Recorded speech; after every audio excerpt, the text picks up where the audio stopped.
Not on this. The following program contains themes and scenes not suitable for very young audiences.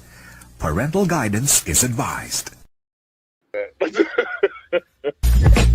heart of the city to the outer edges of the Beltway and beyond. This is the District of Misfits Show, the drinking show with a podcast problem. This is your guide into our unique and beautiful city, the good, the bad, the ugly, as well as the funny and straight up ridiculous.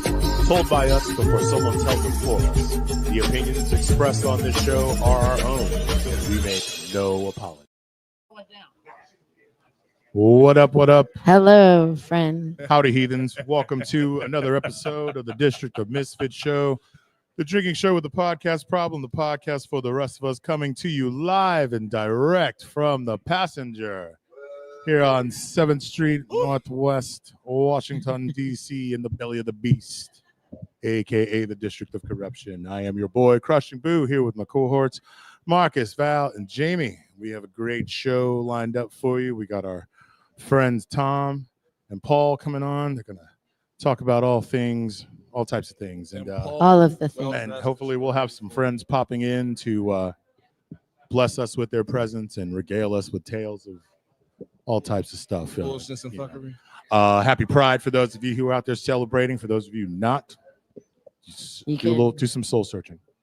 Anyways, take this opportunity to like and share on all of your favorite podcast streaming platforms. If you are brand new, welcome to the fold. If you are a repeat offender, welcome back on Facebook, Instagram, and our YouTube channel. It's the District of Misfits Show. On Twitch, District of Misfits, all caps, all one word. And if you are interested in being a guest on this show, you can reach out to us at districtdogface@gmail.com. You can also support us direct by going to crushingdc.com and purchasing some swag. So Marcus my microphone is very loud. Marcus is tinkering with some stuff, and we got ourselves a little bit of an echo. As Jesus does with his bad sense of humor. My camera went out. You're back. Your camera is on. You're back now. I'm back. No, but I'm using Marcus's camera. Oh, well. Hey, this is fun. I'm so glad you're back because, boy, I was fucking up the church's money trying to fucking do the intro.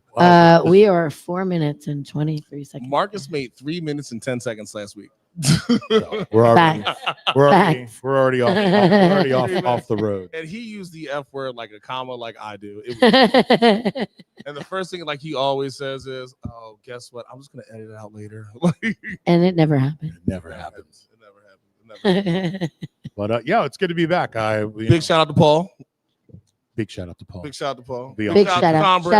Guys, if you have a shot glass on you real fast, I would like to raise one up for a good buddy of mine who used to work here. To my buddy Juan Claros. Fucking may he be missed at all points in time, and fucking good guy. God damn it. Good guy. To Juan. Cheers. Rest in peace, brother. I was not supposed to drink all that. Oh, no, you were not, Jamie. So, yeah, we've had a pretty action-packed week. Friday the 13th just passed. Go for it. Friday. Oh, yeah, I know Friday the 13th passed because I had an appointment that I missed and was very, very much in the doghouse for. But I digress. But yeah, it's been a crazy couple weeks. You know, it's we kicked off Pride Month, not too long ago at the beginning of the month, and then we had Fascist Palooza. And then we had that parade. And we had a parade, and then we had which parade? We had a real parade, and then we had we had a regular, like a proper pride parade, and then there was the weird. We had the squeaky wheel parade. Creaky. several high heel races. Oh, yes. Did we miss those? Well, I was working, so I did not see them. Yeah, I usually always end up working or just missing that. But. The high heel race is always funny to me because it's always this one guy. He has on like a tracksuit and like some bright pink 6-inch stilettos, and then it goes the fuck off. Oh yeah, like people train for this. I'm sure they're doing ankle exercises and stuff. I mean, I can't barely walk in heels anymore because I haven't worn heels in ages. I have definitely broken in a pair of heels for my fat ass aunt. And I hope her chunky ass is listening. You guys got the same size feet? Yeah. I have had the same size since I was like 14. So like she one of them like pump fat, looks like baked bread coming out the coming out the pump, heel bitches and shit like that. But I realized and found this out earlier. When you're vacuuming, do it in heels, and that's how you run in heels. Now, mind you, I haven't worn heels since I was 17. I'm telling a lot about myself. You're sharing a lot today. I am Jamie. so enthralled by this. I'm a share. But I feel like I would like to challenge all three of you guys to a high heel race. Oh no! I'd break my ankles. I got flat feet, and I got flat feet and two multiply sprained ankles. There'll be none of that. All right, cool. There'll be none of that. I can barely handle walking in these vans. I feel like a hoe. I could take the fuck off. I mean, these low top vans are. I could go. I mean, I would just give you the trophy right away. That's fair. I'm also talking big shit because I'll be like, no. Nah. He'd be like a week beforehand. I'm like, I was just bullshit. He beat us, but the next day he wouldn't be able to walk. No. 2 days out, he'd be like, my dogs are barking. My bunions. Why? So I've lost my voice, as you can tell. It's better than I thought it was going to be. It's definitely better than it was yesterday or even this morning. I don't know. Maybe it's this fancy whiskey that we're drinking. Why was you screaming? Huh? Why were you screaming? I wasn't. I mean, to be fair, Val celebrated her birthday on Friday. I did. And if you know Val, her birthday is never a one-day affair. The month long. We've been going hard all week. Yes. So let me know next week what day I can take off so I can come celebrate with you. On Friday I was at Looking Glass, so. But Thursday. Tuesday's our celebration, Jamie. When's your next day off? Tomorrow. Fuck, I work tomorrow. All right, come to the Glass tomorrow. Okay. We can get fucking weird. Yes. Yeah, I'm in. We're getting weird. The Glass. Anyone else can join too. Come to Looking Glass. We're gonna get weird. Yeah, so I celebrate my birthday, but I lost my voice the week before, and this is something I think we've talked about before. I have bad allergies, and at least 3 times a year I lose my voice because I develop a sinus infection from my allergies, and then I start developing a cough, and then I lose my voice. Local honey. I see. I meant it. I just been busy, so like I didn't have a chance. My buddy has a big ass pit bull that looks like it shouldn't have allergies or any issues, but it's got asthma. You have not laughed until you've seen a 100-pound pit bull go. Oh, fantastic. Little baby. But I'm just saying. It makes me sad. So this is definitely much better than it was. Like on Thursday. So we also did karaoke here. So. Oh yeah, karaoke. Yeah, karaoke was Thursday. So that was the ring-in into my birthday. And can I ask real fast? What's everybody's karaoke song? Mine is Carly Rae Jepsen. I know this. Or Since You've Been Gone. I'm just saying. That. That's a hard song to sing, though. Yeah. Oh, I didn't think I sing it well. Boo and I like to do duets. We've done When Doves Cry. We've done Hungry Like the Wolf. We've also done Little Red Corvette. Little Red Corvette. Yeah. Do you know what I've found out in 20 years of bartending that does not exist? What's that? Wu-Tang karaoke. What? Wow. Wu-Tang has never lent out any of their songs to do karaoke. Well, that's unfortunate. Yo, I used to date this white girl who, like, I didn't know it, but one day I forget where we were. I think it might have just been a Meridian Pint because I was working there at the time, and DMX came on, fucking Rough Riders anthem, and no, it was What You Really Want, and What You Really Want. She knew all the words, and I gotta tell you. My favorite part about bartending, turned on in quite some time. My favorite part about bartending, where white people come, when the N-word shows up, I'm gonna get real stiff and look around, see who I can make eye contact with. Oh yeah. Woo! You lock eyes with a motherfucker while they're about to drop it. My favorite is when Hassan sings any song that has the N-word in it. He says ninja, and he says it really, really loud and hard. For the culture. He says ninja. For the culture. He's got to say it like Trump, China. China. He says China. What you really want from a China. ninja. So we also, we can talk about it later when we have our guests on. There was some military activity yesterday. Oh, yeah. We talk about that. We can talk about that later. Anyway. It's you know what, honestly, what's so crazy is that, like, we're doing this show every 2 weeks. And things are just moving so fast that there is stuff I know that has happened in the last 2 weeks that we could be talking about, but it's just been overshadowed by let's just say everything that's been going on in the last like 48 hours. I would like to throw it out there real quick that he said Kamala would have us at war in 6 months, and this man's done it in 5. Yep. Yeah. Just so dumb. So funny thing, I was at that kid who walked by earlier who said he wanted to like hang out, but he's a regular here. I was telling him about the show, and I was like, we used to do it every week because he asked, what do you guys talk about? I said, well, when we did it every week, it was like easy to be like on topic because, like so many, like every week there was something that happened, and we would just like pick some things that we could talk about that just happened. But now that we're every other week, it's like hard because there's so much stuff that goes on, and we have to 14 days later pick and choose. And there were like a lot of things that went on in those 14 days, So anyway, how was everybody else this week? My week is fine. This is my first day off in 10 days. That's crazy. I'm 40. I'm so tired. I hate everything. And he's dying. I'm dying on the inside. I'm dying on the outside too. I'm 53. Praise God for cocaine. Praise the Lord. Praise the Lord. Praise the Lord. Marcus like praise white Jesus. Praise the Lord, as my mom would say. Why is your shoulder sweaty? It's hot. Respect. Oh no. It's Paul's book. I can guarantee that is not us. So my mom told me that I should tell everybody that I'm 35. Are you 35? Yeah. And that I'm dyslexic. Oh, fun. Mom's got jokes. But why? Because I'm 53. I know that. I know how old you are. I swear we've been friends for a little bit. I swear. I know, but sometimes people ask me how old am I? I turned 53. But my dad. That's a very mom joke. She's like, just tell everybody you're 35. My trifling ass father, he was like on my birthday last year. He was like, "How old are you turning?" I was like, "Asshole, you were there. You were a part of this." You were there. My mom. And to make it even worse, like you were a witness, you bitch. Like the hell. My mom had me, and she still asked me how old I was. Look, my parents are not known for having some of the best stories on earth. My left me at a funeral home. They forgot my 16th birthday. Donna and Tim, I hope to God you're watching right now because I'm airing you out. Wow. Like, look, they left me at a funeral home and like I'm doing Thriller between caskets because I'm an 80s kid. And like I didn't realize it was like 2 years ago. I realized that the people kicked me out the funeral home. Like they gave me a sandwich and made me sit up front.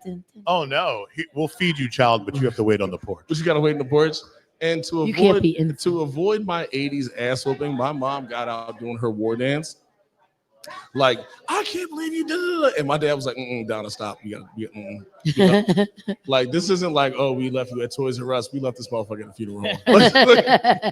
Like, we fucked up bad, yo. Like, and if I wasn't so weird, it'd have been like, I'd just been sitting there like crying.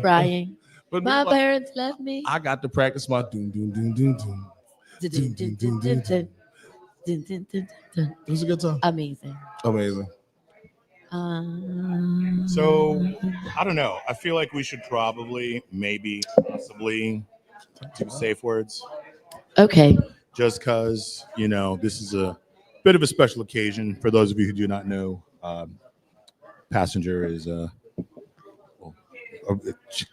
yes. We'll talk about it with Tom. Yeah. Yes. We're safe in words. some weird times.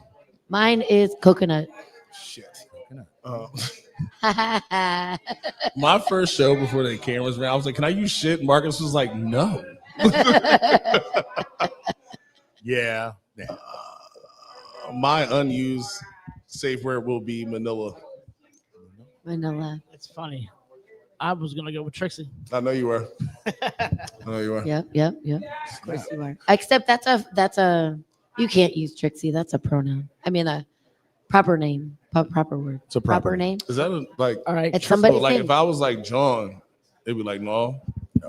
All right, cool. I honestly speaking, I've watched a couple of shows and realized the amount of times I say John.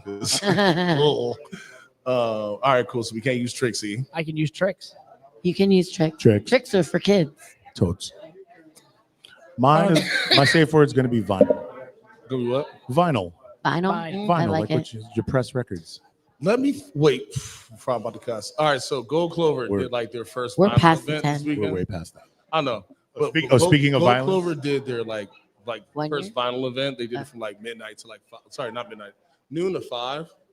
And like Twan posted like all the things they had, and they had like everything you wanted, like $30-$40, this and this. And like I saw one of my gold moment, like gold star vinyls, and I just did not wake up in time to go get it. Oh no. That's did not wake up in time to go. I'm pissed. Still pissed. What was it? It was the Paid in Full soundtrack. Nice. Paid in Full soundtrack. Yeah. Nice. It's not the best movie on earth, but it's still like All right. it's still that shit. And it's like that soundtrack. So it starts off, it's also, this is the first time you hear Kanye West. No. First time Kanye West raps. It's on a Champions remix. But the first part of it is like, it's all Eric B and Rakim. It's all like all that old school 80s, like real, like early hip hop stuff. You know what I mean? Right, and right. then like you have the second part of the vinyl where it's just like, here's your early, like your next gen stuff or whatever. But it's your first time you hear Kanye West rap. That's a 2002 movie. 2002, yeah, like 2002. Damn. Cameron on the rap says, "Yo, first time on." Jay-Z was a producer. Yes, he is. He was going to see those. First time in the movie killed with Mekhi Phife. I like him, Mekhi Phifer. Yeah, I don't think I've seen that movie. I'm gonna watch it now. Of course you haven't. Oh, look who's in here with her looking like her ankle hurt. Well, Look who's here. Happy Happy birthday. birthday. The birthday girls. Yeah. happy birthday to you. Happy birthday. I can't even. We have to stop. Don't do it. Dear We'll lose the two viewers that we have. Mute Valerie. Do you remember the guy who like complained about his voice? Yeah. When I lost my voice and I was talking and he like absolutely like bitched about my voice. That was me. I'm not gonna lie to you. I believe it. I don't remember. That. If you want to talk about vinyl, you should talk to Tom later when he comes on. Oh, me and Tom talked. I'm just talking. That sounds so good. I mean, on the show. We're not talking about your pillow talk. We're talking about conversation. Love you, mean it. Okay, so do we feel like we should bring on our guests? Yes. Perhaps. Let's get this party started. Marcus? We've reached the 20-minute mark. Why don't you toss on a little Just a little short guy. little short video while we get them prepped and ready to go. And we'll be right back. We will return shortly. Back America to 1955. Take back America to when God was still alive. Truer words were never spoke or sung. Hi, I'm Darlene McBride. You know, I love this country the way it used to be. Simple-minded with simple values for simple people. But then the big government, the Supreme Court, and those bleeding heart liberals just couldn't leave well enough alone. And now look at it. A big, ugly melting pot just boiling over on what used to be a nice, white stove. That's why I decided to launch my Take Back America tour across this great country. I'll be coming to a city near you, singing inspirational songs filled with traditional values. The Lord loves the NRA, he told me so the other day. He spelled it out in bullets in the sky. He's sitting up in heaven with his AK-47. He's a rough and ready, macho kind of guy. Yeehaw! Excuse me, Mr. Negro, but I'd like to ask you a question. What's so bad about the back of the bus? You still got a seat like the rest of us. I don't understand all the fuss about you sitting in the back of the bus. Nothing would be finer than to drop a bomb on China in the morning. Nothing would be sweeter than to shoot a welfare cheater in the morning. You know, there's been a lot of talk about the effect of illegal immigration on the overburdened healthcare system. Well, here's my solution. Hey, senorita, put down that fajita. Don't tell me you're eating for two. Before you break water, I've got an order that I'm about to give to you. Get your butt back to Mexico. Adios, and that's that. to Mexico. And then have your bread to Casa, you hear?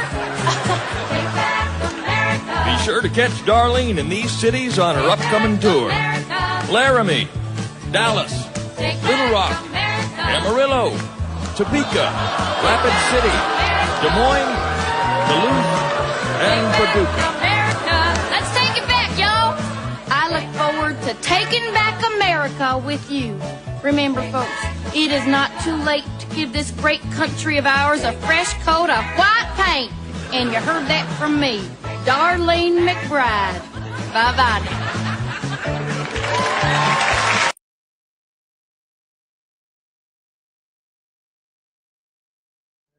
We're not back We are We're not back. What's up, y'all? Hello. Hey. And, Added hose. so, yeah, nice little piece of America for that face. Merca. Shout out to Mad TV. They really that video is like 30 years old and like it's 1,000% on point. Like, Right? who knew that political satire is also part soothsaying necromancer? Necromancer. It's fine. What are you doing, Marcus? fine. We're good. We're good. Marcus. All right.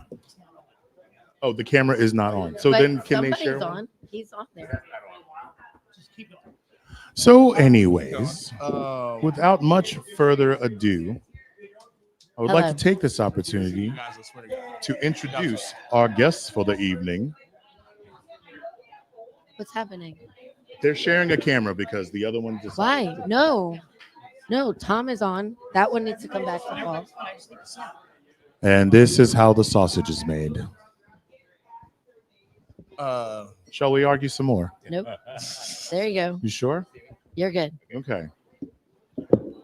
Anyways, like I was saying, welcome to the fold. Our guest for the evening, owner of Passenger, Mr. Tom Brown, and the incomparable. Oh, we should turn your mic up because I feel like You guys are going to be sharing. You guys will be shouting in a minute, but in the meantime, and then we have.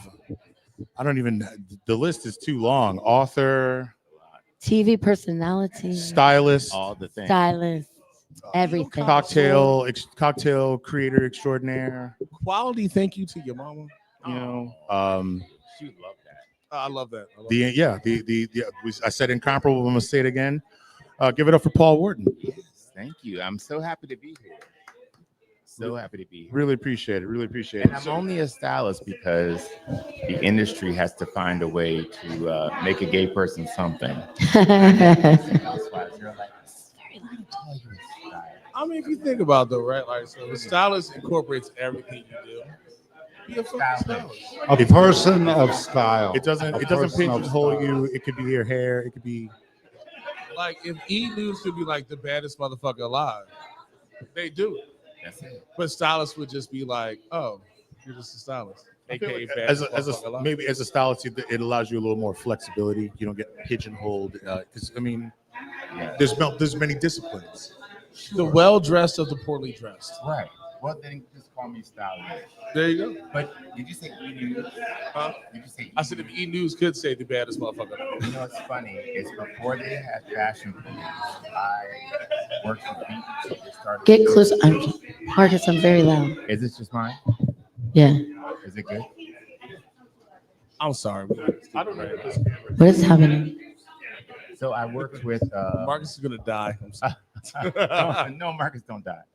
I worked with BET to start a Fashion Police style show, and it was Farnsworth Bentley, you know, Diddy's umbrella carrier, The guy we're waiting to go on the stand. right?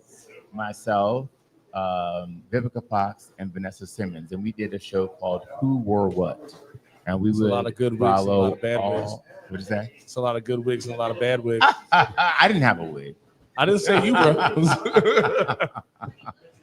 But yeah, so yeah, that was right before Fashion Police, and that was a BET show. So yeah, then they did their Joan Rivers. They just pulled a living single and just they snatched it and made their own version of They Friends. didn't give me credit for anything. Give the people just a general Cliff Notes background. Just how did we all come to be in each other's graces? In each other's graces. Well, in this town, we're currently in the passenger. And I was born in Cleveland, Ohio. We moved to the DC area when I was 9 months old to Columbia, Maryland. And that's where I grew up. Yeah? Columbia, Oh yeah. God. It was like the place where, that was so fabulous, right? It was a good place. So Columbia is, we've probably mentioned it on the show before, that Columbia, fun fact, is the first planned city in America. Yes. Number one. Yeah. Number two, the developer, Jim Rouse, who was the main person who developed the planning for Columbia, he is the grandfather of Edward Norton. Oh, is that right? Yeah, Oh, the actor. And weirdly, so Edward Norton went to the public school. He went to Wild Lake High School, but his two siblings went to private school with me. So his sister, Molly, went to Bryn Mawr with me, and then Jim, who went by Jimbo Norton. Jimbo. So he went to the boys' school, and we rode the bus together. All right. And I don't know if it's still a thing now, but when I was in high school back in the 90s, Columbia had the most interracial couples per capita. I was gonna go there. Yeah, and I always thought that was.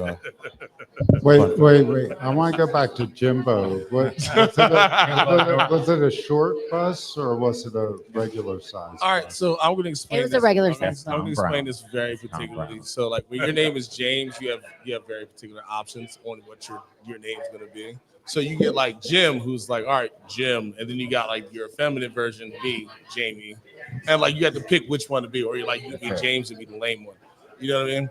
So like you kind of have to pick where you're gonna go. So it's like Jim, Jimbo, Jamie, James, and it's just like, what you gonna do? What are you gonna do? Yeah. I didn't know that my name was James until I was in 3rd grade until this teacher said it, and I was like, bitch, I don't know who the fuck you're talking to. What did you think it was? It was Jamie my entire fucking life. Jamie. Yeah. Like when I hear James, I hear the defendant. Like, like I just woke up with a bologna sandwich with no mayonnaise or mustard on my chest, and I gotta go see the judge in a minute. Jamie gets upset when you call him James. I hate it. Really? Okay, Jamie. I'm gonna call you that. Well, I'm a junior, so my mom and my whole family calls me JR.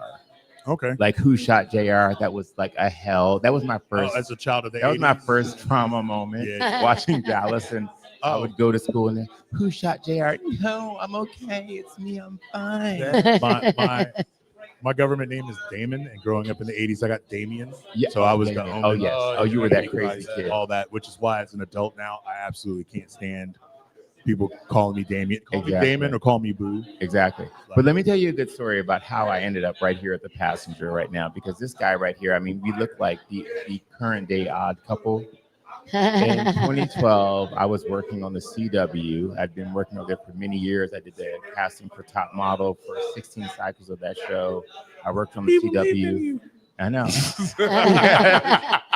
Yes, right. I was the nicer one. Yeah. So, but Tom, I had a show called Paul Wharton Style. It was a weekend talk show on the CW. And I was going to the original passenger to interview Tom to do a cocktail segment. And I walked in there, shaking my hair around. This is where he's going to tell me everybody I'm a prima donna. Okay. Well, he's a bit of a diva. Hello. The reality of the situation is people think that I'm the diva because of the look. No. But I walk in there and he's eating a sandwich, like with his mouth open, smacking. He was smacking. I walk in there, get out of the Cadillac Escalade, walk in, all the Uber XL. Right. No. I'm Paul Wharton. We have the car. GM was sponsoring me, so I had to go. They sponsored my show. But I walk in there and all the bar stools were up on the bar. I walk in there, Tom's eating a sandwich. I'm like, did you know I was coming? He's like, yeah. And then took another bite right in my face. I said, okay. I mean, it was a fun crumbs in the beard and everything. Oh, the beard was all fucked up, crumbs everywhere, mayonnaise. I said, this is what I'm going to do. I said, I'm going to walk back out to the car outside. I said, I'm going to sit in there for 5 minutes. I want you to get your shit together. I want you to act like you knew I was coming. I'm going to come back in. Everything's going to be fine, sweetie. It's going to be fine. He's like, no, okay. He said we're going to be best friends when I walk back. I did. I know it's a true story, though. when I say I would have fucked this all up, because by the time you walked out the door, I'd have forgot you were coming back in. You would have done what? I would have forgot you were coming back in. I don't believe I that. would have enjoyed. I'd have enjoyed my gabagool sandwich. How would you have? My So ass off. you were sitting across from me. You would have forgotten that I was coming back in. You would have forgotten I was coming back in. With the party foul. But the good thing is, Quick announcement for everyone who said, "Hey, we fucking hate you." No, we love fucking you. hate you. With No, I all love our you. lives. I love you. Don't listen to this. Bruce being nice, he worked at his man. I love our audience participation. I love I'll that kill too. you. I love that too. I kill So you. I kill you. walk back in 5 minutes later. Tom's got the bar stools down.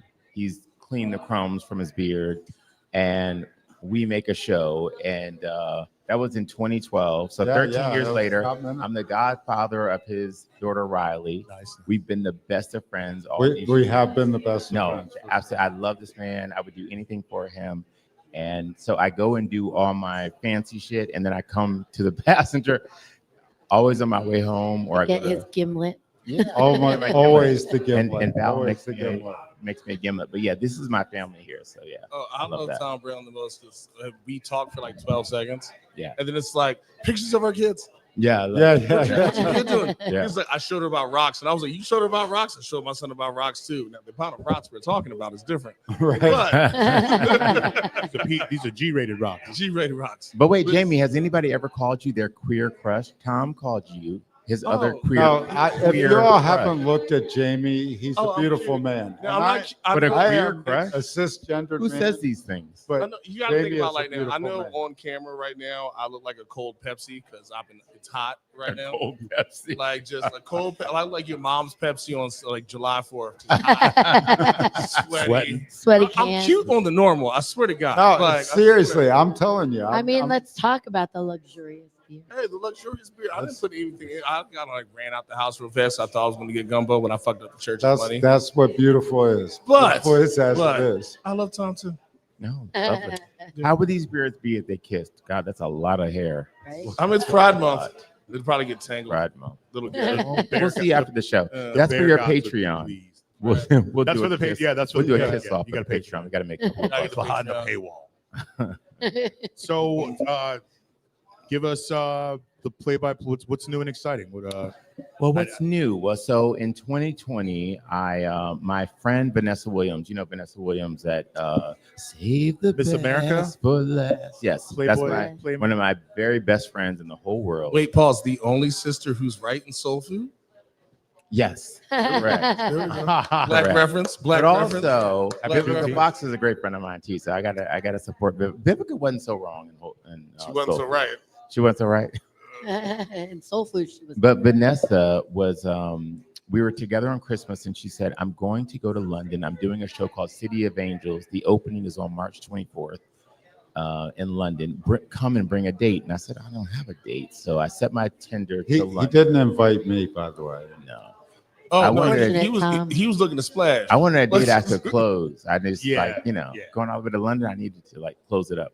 He So- didn't know our BFFs. I set my Tinder to London and I got a date. But of course, you know what? March 24th, 2020, what was that, right?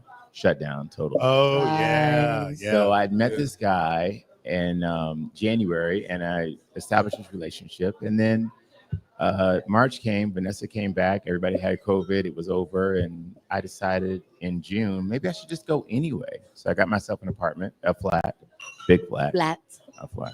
And I moved in August and that's how I ended up in London. So I've been there for 5 years. In addition to DC, I didn't move. I kind of expanded. I kept my place here. And because I was used to living in two places because I used to live in DC and New York, in Hell's Kitchen at the same time. So yeah, London has been quite an amazing experience and that's been really great. But I'm back here in DC because I'm realizing, time waits for no man.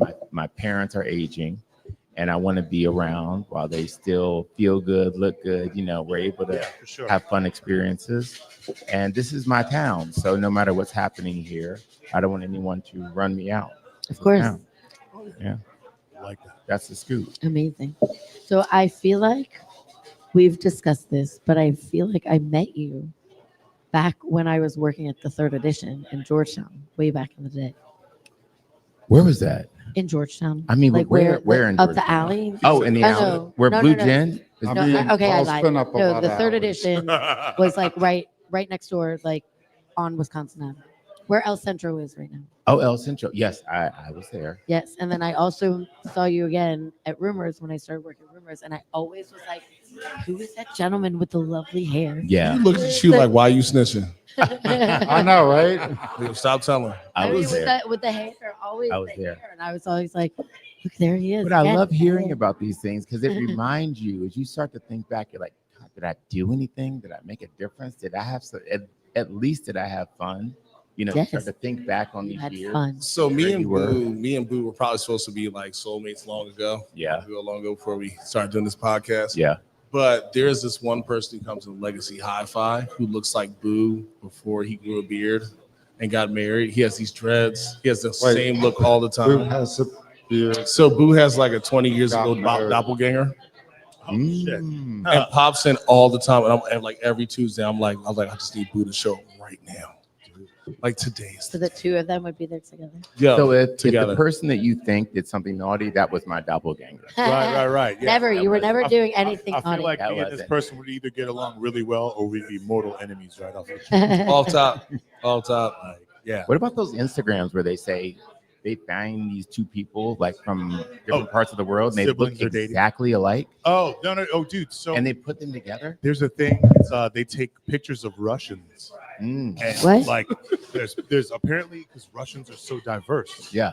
You know, and like they'll take a picture of like this dude that kind of looks like Harrison Ford and like Yeah. put him next to Harrison. And you're just like, oh shit. Like I forget what it's called. But yeah, I'm it might be called fascinated by it might that. be called Russian doppelganger. Because But like that's a how would you whole react if thing. you ran into someone that looked just like you? I mean, And they like, all- just like I'm you. a No offense, Highlander the shit out of that. No offense to Russians, but There can only be they one. always look like Okay, a can only be brother. one. There can only be one. You know, I like, and I might not like. I'm not even gonna say like you'll put your hands up like on site immediately. Cut off the head. They can just be Cut there. off the head. No, I'm Cut like off back the to head. change the motherfucking ass. Oh, that's going Jelly. down. That's going down. Like, every time someone tells me I look like Chris Harden or James Harden, I'm Oh, like, yeah, first yeah. thing first, he's ugly. Two, Yeah, and I could kill that. if I could ever see that man, I'll fucking tear him out the frame. All that dude is his beard. All that dude is just beard. All that dude Never is seen him without beard a and beard. cash. I'm cute without He's a cash beard. and beard. That Yeah. man is not good. No, you without got a the beard. cheekbones too, baby. I'm just saying. Cheekbones. Just saying. I don't think I could This handle got you. personality for days right here. Yeah, I mean, I don't know about that, but the cheekbones. Yeah. I mean, look, Tom Brown, shut up. But Val, I just want to say that, you know, I love a good cocktail, and Val makes me the best gimlet ever. And in fact, I should explore other things, but everything you make is so good that I don't ever move on to the next thing. Because I'm just like, yeah, that thing you made me last time, which is always like The a gimlet. vodka gimlet. And in my book, and in my other book, Pretty Twisted, on the gimlet page, I tell stories about, you know, the different cocktails and stuff. I Me think and he Vanessa said Williams. I made the best gimlet on the Oh, page, but Yes, you know, Yeah, go that's on, what it was. go on. I I hadn't give you made him a credit. I gimlet give you yet. credit in my book. Did you see? Valerie, you got to tell them what a gimlet is. What? Got to tell them what a gimlet is. Why? Why do we If have we're, to? if we're gonna have the Why? girls, Tell we're me. gonna discuss alcohol because this is what we all do, right? So What is in a gimlet? This is for the So- uninitiated. Paul likes the vodka gimlet. Yeah. So it's vodka and lime juice and like A little simple. Mhm. But it really makes a difference if the lime is fresh. I love it. If the lime is not fresh, I'll be like, you know, like in Devil Wears Prada, where she purses her lips I hate how much I love that movie so much. when she That's doesn't such a like good that movie. collection. That's how I am about fresh lime. The juice. amount of times I scream out, "Everyone, gird your loins."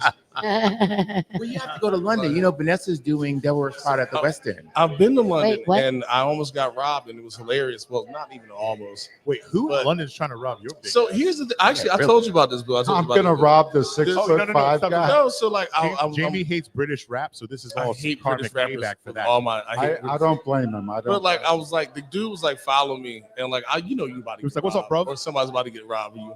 Or he was like, hey, bro, and I Hey, was bro. like, Yeah, I hey, turned bro. around, I was like, what's up? Yeah. He's like, empty your pockets, bro, and I was like, no, Go. no, So you were somewhere east. no, you I were was very- south of the church. I was in Cockney, that area. Okay, see, I Never have no mind. experience with any of that. I see that in movies. I do hood You keep shit. it posh. Yeah, I be trifling everywhere. I live in Chelsea. I'm like the roughest thing over there. I make people say good morning. I'm walking down the street. I'm like, good morning. They're like, They don't say anything. I said good morning. They're like, I didn't hear you. I said, yes, you did. Next time you see me, you better say I good heard morning. you lower that voice and put your dick on their shoulder. That's right. I said, "Wow." I said good morning. But yeah, he was like, empty your pocket. It's like, no, he pulled a knife out. I was like, do you think I give a fuck about this knife? The knife, if you get close to me, I will shove it up your ass either way. Yeah, they will poke you over there. They will poke you. But like the wheels started turning. I can't say that. They will poke you. But now, in terms of a knife, I know nothing about any of that. I don't know anything about the knives. Say more. Say less. No. I spent all of 24 hours in London on some whirlwind, crazy ass, roll into town, play a hardcore show, drink way too much, then just barely make it to the van to get out, to get back on, to make it to the channel. Okay. To go back to France for some shit. Okay. I would love to go back and actually be able to. Well, here's the spend scoop. some time So my with friend Joe. Vanessa, she's starring as Miranda Priestley in The Devil Wears Prada in the Vanessa West Williams. End. Vanessa Williams. And she did, Elton John did the music. I went to the opening. Donatella Versace was there. Everybody was there. Elton John did the music. All these famous producers that Sir Elton. that do different Broadway shows, produce the show. It's a fabulous show. And she's playing Miranda Priestley. And anybody that knows her knows that she played Wilhelmina so well in Ugly Betty, right? Yeah. So if you want to go back, here's what you're gonna do. You're gonna let she me had that know. Brazilian butt lift. Who? Oh, that's one of the things she says in the show. She's one of the people who got the first Brazilian butt lifts. Who said that? Wilhelmina. Well, Oh, Vanessa Williams as the character. okay. Wow. Oh, you really know it. Look at you playing. I've cool. watched. David I've knows a lot watched. of Tell stuff. you I've the watched- reason I love Cool. Jamie. Learning a I've lot watched about 5 Jamie today. episodes, What but she that's one of the said things I've in caught on. season 5, episode 4, Yeah, look, at the Love 12-minute mark. That's the reason I love Jamie. Oh, you're a big fan. She said, Okay. and mind you, she hits that ass and goes, "Wish you could have one." Jamie, Yes. the nerve of it.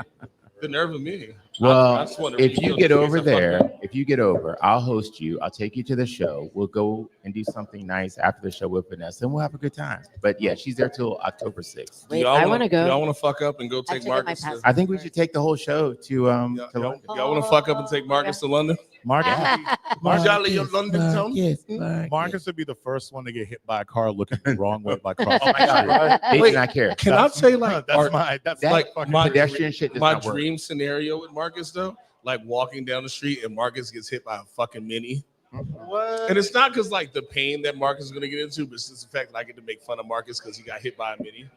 I have never gotten On the wrong such side, a on the big, other side of the such a road ragey fight as when I first moved over there in 2020 and realized that they don't give a shit about pedestrian rights. That is Nothing. some American Nothing. shit. Yeah. No, your ass will get run the fuck over. No. I mean, they don't give a I feel fuck. that way about Europe in general, especially like I've never been to Rome, but that fucking crazy ass circle Yeah. that they have I've been to there, Rome many times. that shit just Yeah. you gotta have you just gotta be. Set You up gotta all be the- committed. I mean, they're Yeah. doing the You gotta circles be across committed. You can't America be. now. Yeah, no. You gotta Mad Max. You got to that realize. joint. Yeah. You gotta It's be like in, pissed. Stand that Wait, ego there's down. this- You Mad Oh. Max that shit? You gotta Mad Max that Wait, shit. Yeah. You had to Mad Max as a pedestrian, yo? No, I'm talking about as a No, as a- no, like no, some no. Frogger You say shit. Frogger when No, you're it's- doing it as a yeah, as a pedestrian. Yeah, you that's just more Mad like Max a is- Frogger. You got a supercharger. Yeah. Right. Yeah. Yeah, well, like it's like the European vacation when like they're like in London, they for hours. Oh, he's they're going like, the wrong way. Yeah, he's there's like, going. oh look, hey kids, But see, look, Big Ben, Parliament, and then like 8 hours later, they're like, big man. Big Ben, So Parliament. we've all smoked marijuana here before. We can all Allegedly. admit to that, allegedly. What? Like, What? you know that moment where like you're with someone, they're like that weed wasn't that strong. You Yeah. realize they're driving on the wrong side of the street. Wait, In I'm America. sorry. Today weed is so fucking strong. Is it? So fucking strong. I stopped smoking it like a Like hot so much minute I don't stronger smoke than we unless I'm were home. like when we Too were much. I have kids. to be Too safely much. home. I enjoy snitching on my dad so much about this. So like he Your retires, dad? Oh my God, I retires, love he this. can finally smoke. And like me and my little brother hitting his pen, and he's giving me the old head count like Acapulco Gold this. Yeah. And we used to get $10 a manila envelope. Oh, yeah. And he hit this L. And he sat down on that couch, he put his arms up like this, looked at my mom, was like, I don't smell my dinner cooking. Oh. And I looked at my little brother like, yo, we gotta go. Yo, we gotta go. No, marijuana is so fucking strong. Drive around And it wasn't a manila envelope. Holy shit, it was a sandwich bag full back in the day. See, there we go. I'm sorry, maybe I'm showing my age, but do you remember lids? Now. Are you old enough to remember the unit of measurement known as the lid?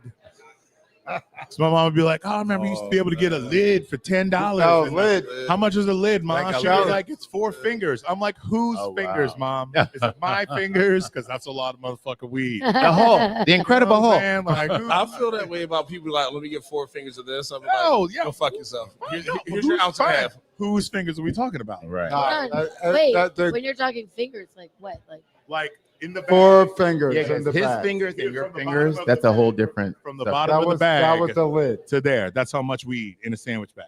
Yeah. In a sandwich. So if bag. a sandwich bag, That's a lot of. that's a lot of weed. Yeah, but it wasn't that, I mean, it wasn't that good of weed. But it was also that okay Mexican dirt. weed. It wasn't Mexican Right. dirt. So- A lot of Or- shade. But now it's like, oh, you're gonna be joining the fucking Space Corps on this one. Dude, my mom gave me some weed for Christmas, and it was like some old school shit wrapped up in two like old school fold-over sandwich bag.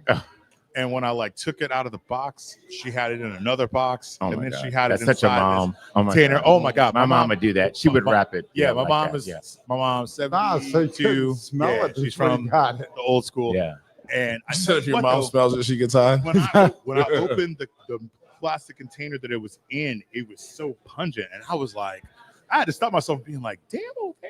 Yeah.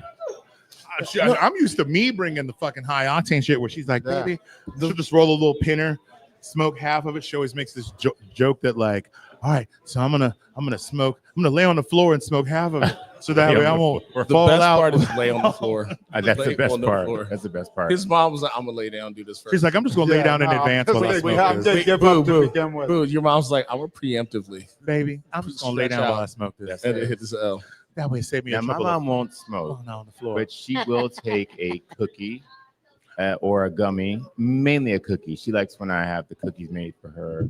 And yeah, we've had some I don't know very if I've good ever times. talked to my mom about edibles before, but I feel like she would be down with some low dose, Yeah. 5 milligram. Your mom My probably mom would actually take like a 5 milligram, and eat half of it. Yeah. Like, and then just to field test There's it. a feeling. Yeah, yeah. That's smart. So when I was making edibles, like Boo was living up the street from me, and I was like, "Hey, Boo, I made XYZ." Boo was like, "Yo, just bring that shit over." Just bring it Bring over. that I'm shit not gonna over. lie, I love. And I'll be guinea like, pig. I'm like, here you go. And mind you, it's not even getting big. I brought it to him. It's like, 1, I know you want it. Yeah. 2, it's free. Yeah. 3, It's in I the just want the heads up. It's in the name of Y'all science. got a different relationship than I do with cookies because I'm gonna eat the whole fucking bag, and I'm gonna be out. Dude, one time when I don't know if you guys remember Saeed Haddad from Pilar. I was chilling at his house when he used to live off of Maryland, and in this it was a school. Yeah. It was a The decommissioned school on school. 14th. I know what you're talking about. 14th of Maryland. Yeah. Yeah. So they had a pool back in that joint. Yes, I And know that pool. It's me and him. I tried to buy that penthouse. Oh, the one on the top yeah, of the yeah. big kitchen and all that. Dude, That's so sexy. I've been in that I house. really That's did, but sexy. there were so many issues, issue after issue. I mean, that building's old. That building's old Yeah, as yeah. hell. So It's so So we're old. chilling That in- building old as shit. we're chilling in the pool. Somebody hands me a cookie. They're like, just eat half. And I immediately took that as course, the you're like- gauntlet being thrown down. I'm like, don't you tell me how to live my life. right. That's why I'm like, you eat it. I have a I high eat this- resistance. I What? eat this cookie, and I shit you not, like 25 minutes You shit us later, not. You shit yourself. someone is like, Nico, since I eat, and other people are like pulling me out of the Shit you pool. No, not that bad. But I almost drowned in that motherfucker. They were like, dude, you were straight passing out while Well, first you were of all, like, that pool is fucking horrible. This for that is because why it's I got a don't black do bottom. edibles. The first That time pool has a black bottom. You can't even see like under the water. I don't Remember remember that? it having a black. It's Oh, black all yo, around that you know pool. what? That pool was terrible for that. The Bro. first, Yeah, the you're first gonna time I drown. took an edible, I was in the pool, and I remember being like at the bottom of it, just like we playing Marco Polo, and I was like, I need to breathe. Oh shit, I need to Yeah. breathe. Oh, like, I just, agree. Wait. Oh, I Yeah, need to you're breathe so now. comfortable under the water. That like you're I got, now. I'm so fine. I feel like I'm in the womb. yeah, but also Very like I soothing. forgot to breathe for the last Right. like There's like a- 60 You're about to seconds. go back to the Like, womb of it's Jesus. like a sensory deprivation. It's like Sonic the Hedgehog and shit. Like, what? calling on the name of Jesus, We're going home. Me and Boo had an exchange one time, and he gave me some mushrooms. So I was like, hey, try this shit. He was like, he more or less was like, I feel bad. Give me all these good ass drugs. Here's some mushrooms. I took that shit, and like I called him, and he was like, how are the mushrooms? I was like, yeah. And all I got was, okay, click. He just hung up on me. Still alive. Still alive. Y'all got a different relationship with cookies and me, because I'm telling you, I'm like 5 cookies in. I can't speak English anymore. I'm in the custody of ICE. I'm out. The white man in El Salvador, he found out that Tom wants to struggle so bad. Man, he Tom really wants to does, struggle. because he's our ally, but he really wants to be on the other side. Just tell them you're from South Africa. He just throws himself on the ground in front of the Well, I mean, I was born in Providence, so I got that when I was. Oh shit! Providence, South Africa? No, Providence, Providence, Hospital, Rhode Island. DC. Oh, Providence. Oh, I said Rhode Island. My daughter was born there, and my daughter was born there, and I tell you what, they treated us so terribly. My mother-in-law at the time, who is a church-going, God-fearing, plays the organ for the choir, she was ready to punch a motherfucker when we walked out of there. They didn't even offer my wife at the time a wheelchair. No ice. Like they tried to have her walk out of there after having had a C-section and like mandatory 2 days recovery. There's a reason there's a reason that because we were mixed and they're Catholic and tattooed, blah blah blah. But Columbia Hospital for Women, RIP. I like that. Yeah. I mean, God help you if you wanted to abort. Well, now it's like the condo building. It's condos. There. I delivered luggage there one time in 2021 when I was working for a luggage recovery company out of National Airport, and that was very surreal to like walk up those stairs and like get buzzed in. I called my mom. I was like, "You'll never believe." I'll give you 3 guesses, and the first 2 don't count. You'll never believe where I'm standing right now. And she was like, "You know what? Whenever we go to these institutions, I feel like it's really important for us to be prepared, and understand what we're expecting." And people have really gone on about this thing of, "Oh my God, he said, you know who I am? Oh my God, oh, he thinks he's somebody." You know why? Because I do. I have expectations, and I go into these spaces with family members because most people they naturally go back to being disenfranchised. My stepfather, he was in the hospital in Delaware, and when I tell you, I had to really run up and through there with my books, all dressed up every day, fresh blowout. Show them up. And I was kind, but I could go left at any moment. You had to demonstrate prominence. I really did. They would have let him die in that hospital because they weren't trying to even keep him from the emergency room. He ended up staying in the hospital for 4 months. Oh my God. He was at death's door. They were like, "Oh, sending him home." No, I'm Paul motherfucking Wharton.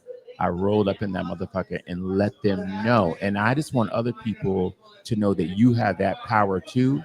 You really have to feel it first within yourself that you deserve that, and don't get caught up in it. You deserve to survive. Well, but I mean, you deserve the grace and dignity of care. You deserve the best care. You deserve for them to tell you what's really going on. You deserve for them to go beyond just poking and prodding or just a little bit looking around at you. No, get deep.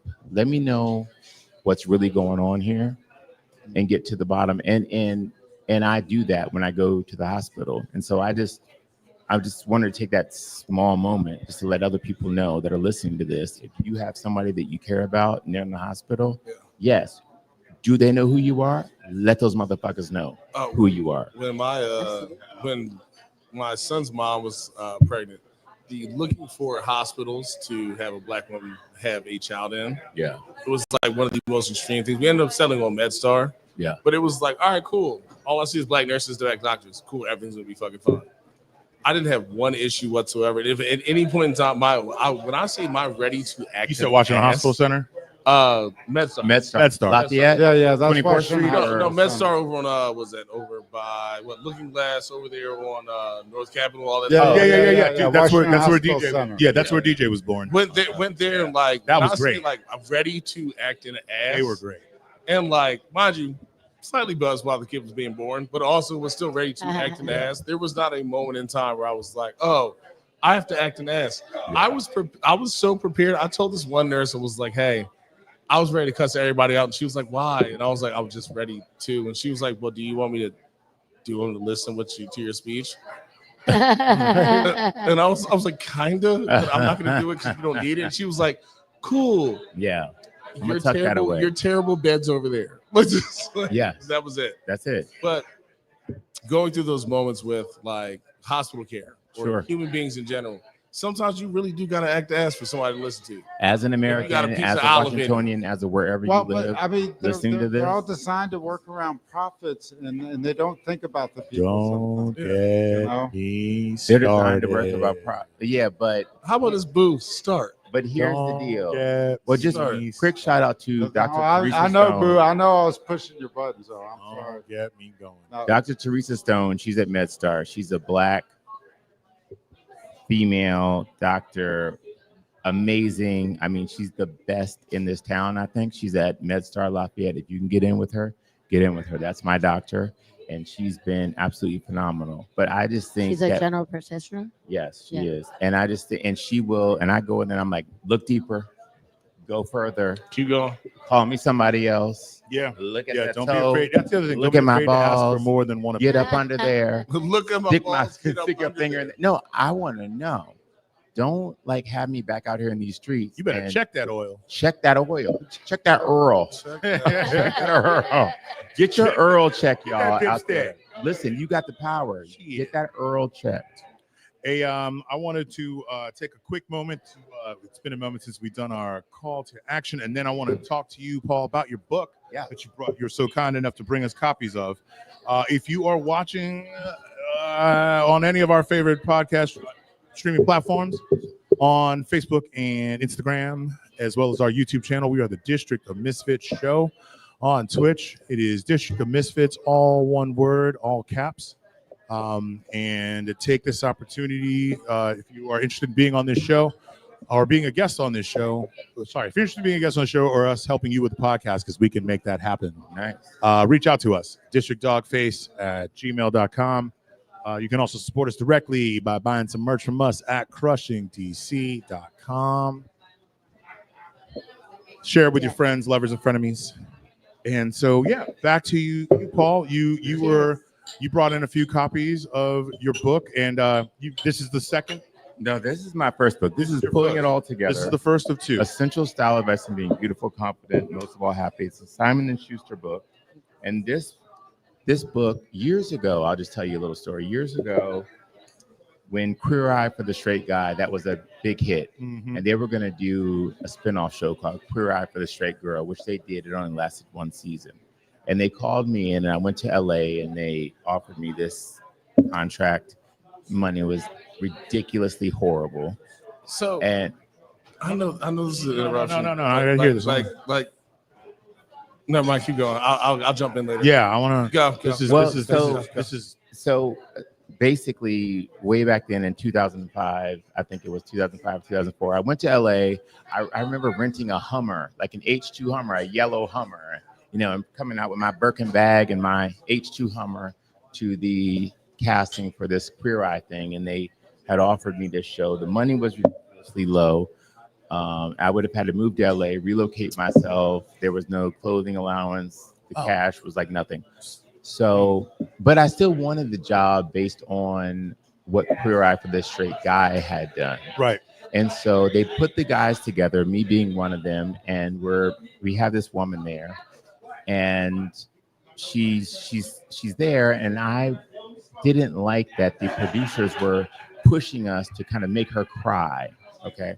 So I decide I'm going to have a moment here in front of everybody else, and I'm going to help them understand that women have been through enough trauma and drama and conflict where they're already feeling broken down. I don't want to make her cry. I don't want to do that. We don't have to do that. We don't have to break her down to build her back up. I don't even believe in that. And I had this big moment on set, and I stopped everything, and I told everybody what I believed, and they were like, And next thing you know, my ass was on my way back to DC. Oh, back to DC now. You know what? That 2-cent contract. So someone here's not a team player. Pulling it all together, essential style advice and being beautiful, confident, most of all happy. I remember on the plane on my way back, I was so disappointed that I didn't make this big thing happen. It wasn't meant to be.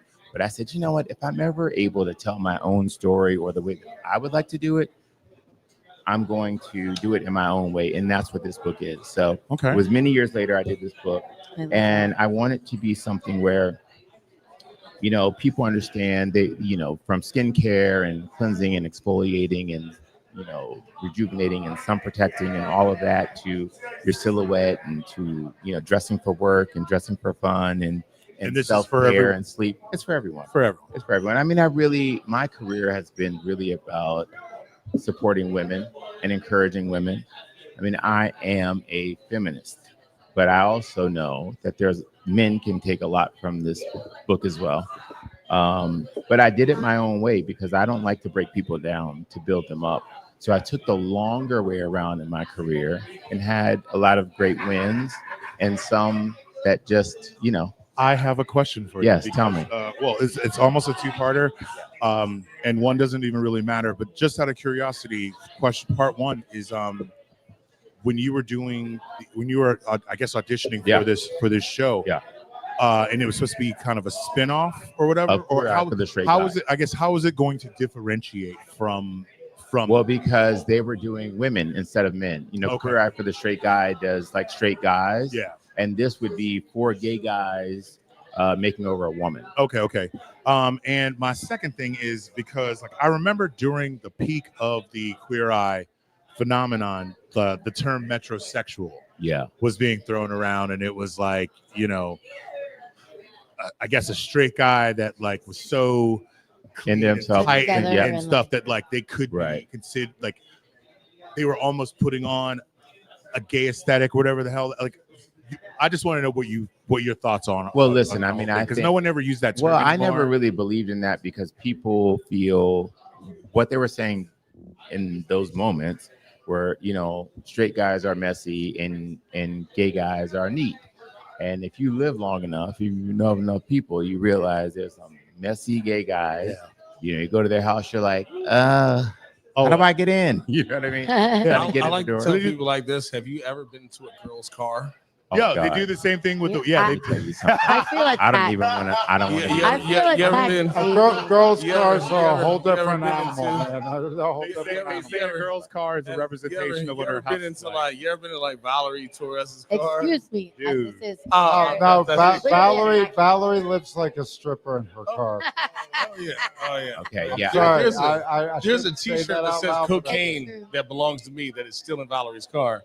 Probably. Showing even do yeah. But you know, not that there's anything wrong with sex work. Not like there's anything wrong with cocaine. No. Right. But, Or like, sex work.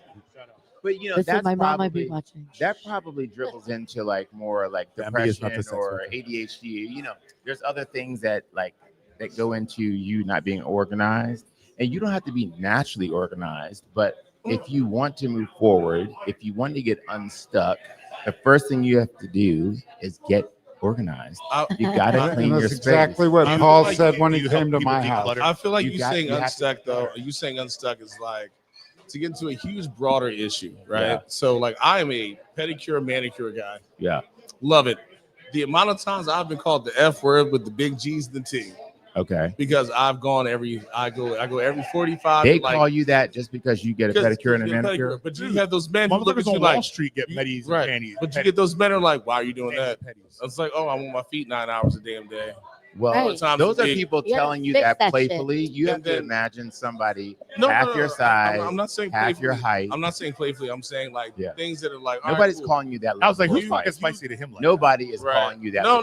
Here's the thing, because I got cousins. They trifling. I'm from Philly, but they're your cousins. They know you're not gonna beat them down. But you have those moments where it's like, no, I will fuck one of my cousins up. Fuck all these. How far into Thanksgiving are we when this conversation is happening? How about this? It could be the day after.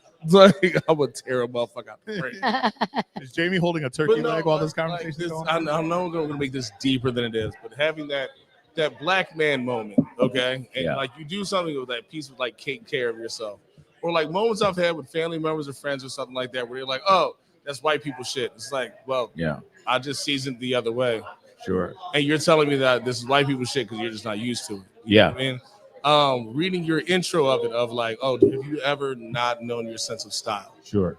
which was something I almost brought up to you before we had the damn show so I could have this moment. Yeah. And just being like your comfortability, your moment in time, Paul. your punk rock moment where it's like, all right, cool. Remember when punk rock guys were wearing dresses? Yeah. And like that shit was cool. Absolutely. And then like having those moments like, all right, this is what makes you a man. But being like, what makes you feel comfortable? What makes you feel sensitive? What makes you that human being? Yeah. And like the short time that I read your book, yeah, it's like, hey, look, stop trying to fit into this box and just be like, yo, what makes you feel good? Absolutely. I saw the part about the heels. Also, that picture of that chocolate woman's legs. Yeah. My dude. But I mean, My dude. there's no point where self-care is shameful. There should be no point. Yeah. But there's also those people who But put there you are into a box. people who will say you should be shameful. You should be shameful. But hey, wait, I need me to be me, and I need to take a second for this. A happy me is going to make for a happier you. You ever for dated, sure. Absolutely. Like even dating a woman, like you little hairy as shit. I've dated women who were hairy as motherfucker. It's nothing like going to hit it from the back and seeing some back bush. Right. But also like I'll be mad about it. But you know where I go? Valerie, Coconut. You know where that laugh. No, I am like the hairless one. I barely even have like pit hair. Well, that's good. Like having It's those- less maintenance, is less stuff you got to do, right? Yeah. I believe in The 10 seconds I read your book, Yes. it was very like, all right, like understand, like, yo, enjoy yourself, enjoy these moments, enjoy those things that make you feel better. Absolutely. Just because you're getting a pedicure doesn't mean that you're less than a man. Absolutely. I just don't because like you're- pennies because my feet are ticklish. Right. Of course they are. No, because I ain't your gonna feet hold are you. fucked up. That's more reason to get a pedicure. No, I said I they're ain't gonna hold you. ticklish. I ain't gonna hold you. They're ticklish. I don't like my- to be tickled, bro. And this gonna I think sound you should be real, owning that. this gonna No, sound real Go funny. ahead. My nail tech, some bitch, and mind you, her name is SUMBICH. Oh, Stop it. snap. Dumb She- bitch. You want to know what her name? You want to know what she tells me to call her? What? Clara. Clara. Yeah. I She thought sat she down. could I connect sat with you. down. I sat down and got my nails done. And was like, your name's some bitch. I love this. But like, she Look was at your nails. Have you ever heard the term, you never have to get ready if you stay ready? Yeah, True. yes. Okay, so That's supposed as to be I've pimping, baby. lived longer and realized that for some people it's not a choice, because what I was saying earlier about being stuck and getting unstuck is that transcends gay, straight, black, white, whatever, because we all go through these moments where we're in a bit of paralysis. You know, it could be an ADHD moment. It could attention be, dickhead disorder. it could whatever the underlying thing is up to you and your doctor to figure out. But what I know for sure is whenever I see people that have an extremely messy car, outrageously messy kitchen, they can't quite get their bedroom together, the bathroom is just a nightmare. You know, that's something that needs to be addressed that I never attack them on. So the mainstream in media and in TV shows hasn't worked for me in that way, because I do not attack people that are in the midst of trauma. Right. But I And- mean, I think that's like a Yeah. continuing theme through your career. Is Yeah. that your self-care is You're about healing. It's not attacking. it's Sure. it's not extraneous. It's Because we're all going to something- experience these things in different ways. If you look in my car, you think, damn, motherfuckers, anybody ever ridden in this motherfucker? It's not that Is your car pristine? everything is, His I car mean, is I try to pristine. keep everything. Can I make fun of myself Same, real mine fast? is too. Can I make fun of myself real Yeah, fast? go ahead. I flat out got in my car today, and like I looked over it, and there are Newport guts everywhere. You were like, So I would so, not. so Is- there's those of us that know that you shouldn't have anything showing so you don't get your window broke. Real That's shit. me. Yeah. But then there's Paul, who keeps his shit Yes. like Yes. fucking pristine. Right. Not that it comes naturally And then through the there's- midst of the trauma of the world, through watching the news, hearing everything that's going on, being a part of human suffering and the rest of it. You Right. kind of feel like, oh God, fuck it. Who cares about this goddamn car? Just let the shit pile up. But it's a conscious decision that I make. If I'm writing a book that Simon & Schuster published, talking about pulling it all together, essential style advice and being beautiful, confident, And say and the what? name of the book real fast again. Pulling it all together. Pulling it all together. Essential style advice on being beautiful, confident, and most of all, what? Happy. Happy. That's the only Happy. thing I ever wanted to write about, being happy. I don't care if you look pristine to your people or whatever it is. That's not the point. The point is, how can we get you to happy. And when people start to look externally for someone else for a date, for a partnership, for a job, for some new cash, external validation, to make them feel like they're worthy. No, you gotta start within you. You gotta start separate your fucking laundry, gone down there to the laundromat, do your dishes, wash your floor. Work with what you have first. Life is not about what's coming next. Oh, when I get married, I'm gonna have a fabulous life. When I get a new job, oh my God, when I get my inheritance from my grandma, I'm gonna be great. No. When I burn my house down, I'll be so happy. Okay, well, well, Tom. We know that's happened twice. Allegedly. So United Healthcare, he will not burn his house down. Let me cap this up. I don't have health insurance. The cap up of this for anybody listening is what I'm saying. You have what you need right in front of you and within you. You really do. And you can get to a certain point where it becomes a moment where you have to take action to save yourself. You got to take action. And that starts with getting out of that bed, coming out of that fucking dark room, opening the curtains up, washing your bathtub, putting your dishes in the dishwasher or washing those motherfuckers up, doing your floor, organizing your closet. Start there first, because you're not going to have any excuse after that why you can't move forward. It does positively affect you because, like, I'm the kind of person where I'm not messy, but clutter. Yeah. There's a difference between we all do. And oh, clutter. no, there's more than clutter. We all do. Clutter. But I'm just talking about me specifically. I don't want I'm not saying. But I live, it's clutter. It'll be like receipts and random just junk mail and what we have like in that. my pocket. We learned that from our parents. But every time, what I realize is that every time I get to the point where it's critical mass, do the mass purge, the mass cleaning, and then nothing is nicer than the first time when you leave your house. And then you come back to this. Do you remember how you used to feel when you come home from school and your mom had cleaned your room? Oh no, my mom didn't clean my room. Charmaine was like, "Motherfucker." I'm gonna let you know right now. There is still there's a 6-inch gash across my back. Oh no, because my mom missed my back. Oh, sorry, she missed my ass and went across. You remember in the '90s? You remember the metal belt jump? Yes. Like the jump, like like that. Donna missed my butt cheek one time, and that scar is still there. And I remember being like, and like running out the room. My dad was like, "What's wrong with you?" And I remember you've been putting your underwear in the right drawer. And like I remember looking at my dad like, "What you mean you ain't know I was getting beat?" Like, my fucking been folding his clothes ever since. Y'all got a completely different thing to me though, because I'm not a clutter person, but I'm also like, damn, I just cleaned this house 6 months ago, motherfucker. 6 months ago. One of the worst ass women I ever got. My mom's thing was like, "This has been sitting here for 2 weeks." I remember one time, like out of frustration, at 14 years old, I was like, "Well, if you saw it first, why didn't you pick it up?" Oh, this child got a death. And like I said that, and I remember it clicked. I was like, I said it out loud. Was that the belt or the shoe? That's why that's why that's a color. switch. I remember saying it out loud, and I remember hearing like being like, "Shit!" I said it out loud. And my dad was like, "Run, run, son! I need you to run." This is and actually my first born. Like I know what happened next, but I don't know what happened. You don't know. This is actually the reason why Jamie can't see colors. Probably. Donna done smacked But the Boo, rainbow I out of wanted to bring something. I wanted to bring something up to Smack the Boo. rainbow out of Jamie. Smack the rainbow right out.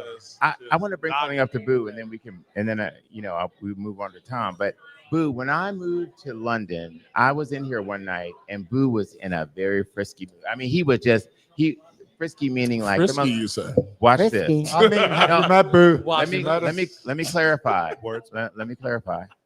Words do matter. What I mean is, I didn't really know him very well, and he was like, "Motherfucker, basically, you run out this motherfucker. These son of a bitches that got a couple of bucks that can leave this shit while Throw some N-words in there. While we have to deal with this shit, And I felt every moment, understood every moment of it, and I said to Boo, I said, some of us and different people kind of take on what's happening in the world because it's been fucked up for a minute, right? Mm-hmm. We had COVID and we had this motherfucker before in the White House. Now we got this. We got him back. Motherfucker's back. We got this motherfucker back. It's like a motherfucker boomerang. This motherfucker really, I used to be a happy person. I'm telling you, this shit is causing me to be calling Dr. Stone. Hey, you think we should look into? I mean, just to get by, just to like not be in a state of paralysis. But Boo said to me, he was like, I hate when these people like me. He did. He's paranoid. Can go to another country, and then we have to deal with all the bullshit that's here. And I thought, well, you know what? Let me tell you something. As a black son who was raised with a lot of guilt, and now let me explain that because my mom won't like that. But let me just be clear. No, that's like you don't have to explain it. You don't have to explain guilt. Do you hear guilt? I'll just be really quick on it. Guilt meaning like, oh my God, what is this? Last time I see my mom? Oh God, I gotta be there. I better be here. Oh, they're gonna be. Everybody's getting older. Oh Jesus. Never put myself first ever in life, but because I am such a my family needs me. Like I have put myself in a position to be that uncle that makes shit happen. Do you know? I got the fuck up out of here. I got the fuck up out of here for my own self-preservation. It was the first time I've ever done that. And I never thought about it the way you said it, Boo, until that moment. This isn't a diss. No. I don't take it as a diss. That was a time where I was like, interesting. Not only am I not taking that as a diss, just to clarify, I was thinking. You remember the moment? I do, because it absolutely tracks like some shit that I'd be going off about. It was during a time where celebrities like Jack Black, and so on and so forth. They were like, I'm Canadian. I can't stand this. Like a lot of white liberals, a lot of rich white liberals, taking their ball and fleeing the country, where it's like, use no, that term, actually. This is where we fucking need y'all to dig the fuck in. Like, shout out to Jack Black as an example, because I did see video of that dude in LA when that shit was going on a couple weeks ago. Yeah, No Kings. Like he was out here. Yeah, he was part of No Kings thing. So like maybe he's living two places. Great. Right. But just not everybody has that luxury. Jack Black's mom is. Jack Black's mom is like an engineer, like huge. Oh, engineer. dude, no, I know that dude. Both of his. Well, sometimes it's not a luxury, but it's just sometimes it's not a luxury. I guess the only reason I brought that up is because this is your podcast, and we want to keep it real, and we want to have these moments. And I feel like whatever you need to do for your own self-preservation, if you feel like you're drowning, if you feel like you don't take things like they don't roll off your shoulder as easy as your friend, right, or the next person over there, and you need to figure out another way forward, you fucking do whatever you need for sure. And if you have as long as you ain't picking up an AK. If you have the ability, I'm not talking about that. I'm talking about but there's some motherfuckers out there. No, but I'm not talking about I know. you solving shit by fucking up somebody else. Paul, I feel like if you have the resources and you're like, yo, shit's fucked up, I gotta fucking go. I need some space, so I can decompress and figure out and calculate the next move.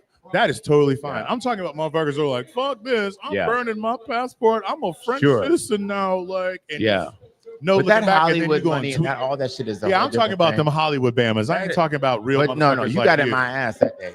I was just in my cups, and you were a very open and receptive audience. I think one of the funniest things I've been told. It made me think. I think one of the funniest I've been told in the last couple of years was this white woman said something silly, and this guy goes, he was like, well, I can't leave the country. You were my ride. Oh no. When you black, you really got to think about that moment. Like, oh, you can't kick me out. Yeah. You was my ride. Oh no. Like, where the fuck am I going? You got to take me back though. Right.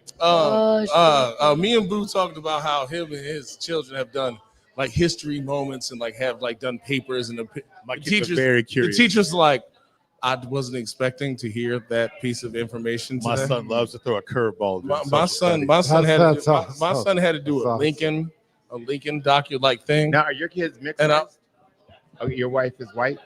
Okay. Yeah, my son was your kids are black or white or mixed? Well, I mean, you're still black, nigga. I'm a drop guy. If you got drop, I don't give you an octa room. No. I get that, but I'm talking about the way that black. Yeah. What you have to tell your kids when they're like, I raised him that way. So like my thing is like, all right, as a Howard guy, I'm not gonna let you just think Lincoln freed the slaves. Right. Oh no, we're gonna play this game. Nah, but that the motherfucker tried to send the first group back. Look, it literally goes. I tried to sell. As my mother would say, here we go. I tried to move. If my mother was here right now, she'd say, here we go. She would go like this. Here we go. He came in. It was like, it's like Lincoln's birthday. It was like Lincoln's birthday. Like, we're going to do this and this and this for as a project. For Juneteenth. And like, I'm reading this and shit. I was like, oh, Howard about to come the fuck out on this. No. Like, and I listened to the first page. I was like, oh, we about to act the ass today. Yeah. But like,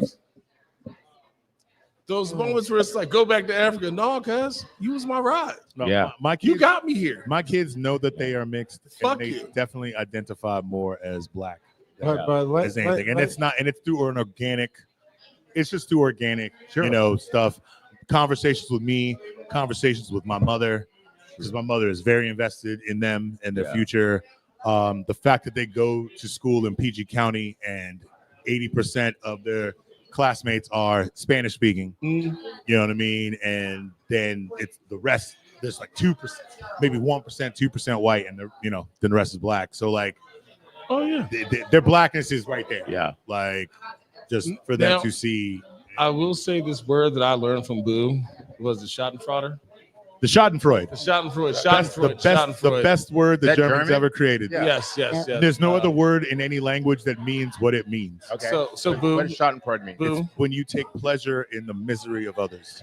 So That's like this motherfucker. Yesterday, Florida Latinos for Trump got sent to an ICE facility. The president of Latinos for Trump got sent to an ICE facility. I saw that yesterday. Yeah. And like there's a music video. I fucking love that song. And they did. Wait a minute. That song was, wait a minute. And they talked about how like, oh, Donald Trump's gonna be the best president ever. And like, yeah. Again, my marching for you, my trying to tell you, all those things are very important. But also, like, here you are telling me that I'm wrong, and you want to. Cool. How about this? Yeah. Here's your Schadenfreude. Here's your Schadenfreude. Your family just got deported. It's just God. Last one left. You made a music video. I watched it so long. Fucking music I watched it so video many times about how you're gonna be fine. And mind you, he told you there's a video of her. And she's like, oh, Latinos are Trump, and like Trump's behind her. I will vote. Yeah, and like holding for Donald Trump. And that's a different one. No, same thing. With the song, yeah, and same she's thing, pointing her hand, and she's losing her shit or whatever. Like that. She was like, and then like, there's this. She sang the fuck out that song though. Can I just? I'm trying to. That bitch is. I will vote. For Donald Trump. I was like this. Right. Like, look, I'm shaking my titties too. I was shaking. That's like the fuck around and find out. Like, but and Roger's thinking like, here's your not fuck around and find out. But here's your. I thought I was close to whiteness, and you really thought you were. Wow, yeah. Because you didn't really think like, oh, I'm gonna vote for Donald Trump because I'm Latino. No, you thought you were gonna vote for Donald Trump because you were close to whiteness. Absolutely. And we don't really have to lie. You fucked around and you found out. It's totally okay. No, I mean, if you thought that you were going to be white that day, you thought you were going to be white that day, and that's a really big thing with a lot of Latinos. Sure, a lot of big things with Asians. Jamie, absolutely. They think they're going to be whiter than. Oh, whiter than. It's a spectrum. And then here we are 5 months later, and then Donald Trump hits you with, oh, we're going to deport 500,000 Venezuelans, Cubans, Dominicans, Haitians, and that shit happens, and it happens, and you sat there, and that man held your wrists. Ooh. And went like this. Yes, y'all giggled, and you were the happiest motherfucker. And in this moment in time, in this moment in time, little dance. You are selling the fuck out of this. And in this moment of time, you forgot about 1968, 1967. You forgot about 1974. Yeah. And the dates that I'm mentioning don't actually have to be mentioned in moments. But you have to think about the fact that like you're here because of these black people who told you, hey, come here. But you know, and I will take care of you, and I will give you some civil rights. I'm gonna make your life a lot easier. But here's the thing: you got here, and especially you fucking Cubans who got here because of the Great Flush. The Dominicans and let's not forget about the Great Flush. The Dominicans of the world. Yeah. Those motherfuckers who got here was like, oh, I'm light skinned and Dominican, or I'm gonna vote the white way because it makes it the right way. Or the fact that you have a bit of melanin in your system and you do not want to respect the fact that you have some melanin in your system. And you thought today was the day that you were white. But now your aunt, your uncle, your cousin, your aunts, your uncles, your friends and family, all those motherfuckers are about to get kicked out. All those Cubans who were like, oh, we're white today because we've been here Cuban for a while. B. But you know what? It all boils down to like the pearl clutching because of the the Caucasian supremacists believing that there is Caucasity. going to be a reckoning when they're the minority, which is going to happen inevitably. But there ain't going to be no reckoning. But Tom, you know what I want to hear about? This is the thing. I had a is that they Brazilian do guy come believe in. Tom, you know there what that is? No, Tom, I had a that is Brazilian guy projection. come in. Pearl clutching. It's pearl clutching. And projection. Sorry, But it's it's what they would you're do if they could. absolutely right. You're absolutely But Tom, when they had their time, they made fucking hay, and it's bullshit. Look, Tom. Hey, It's Tom. about to come back. When Do I you was, know what I when I was want in Puerto you- Rico, this guy literally goes, I called him the N-word. Yeah. I was like, nigga, you crazy. He was like, I'm not black.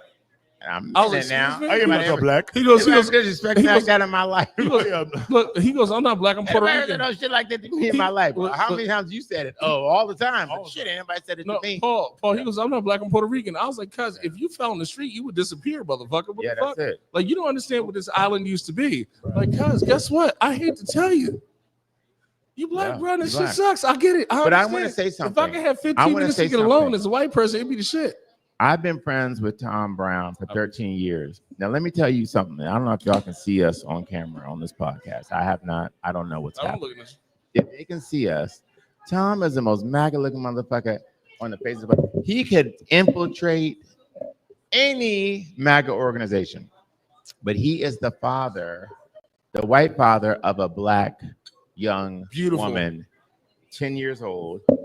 Cheers. My older daughter is also Lebanese American. She's Lebanese American, but your daughter Riley, who I'm her godfather, I'm really interested in because we have a black father of mixed race children that identify as black, but we have a white father over here that looks like, okay, stereotyping, whatever, the beard, the look, all this kind of shit.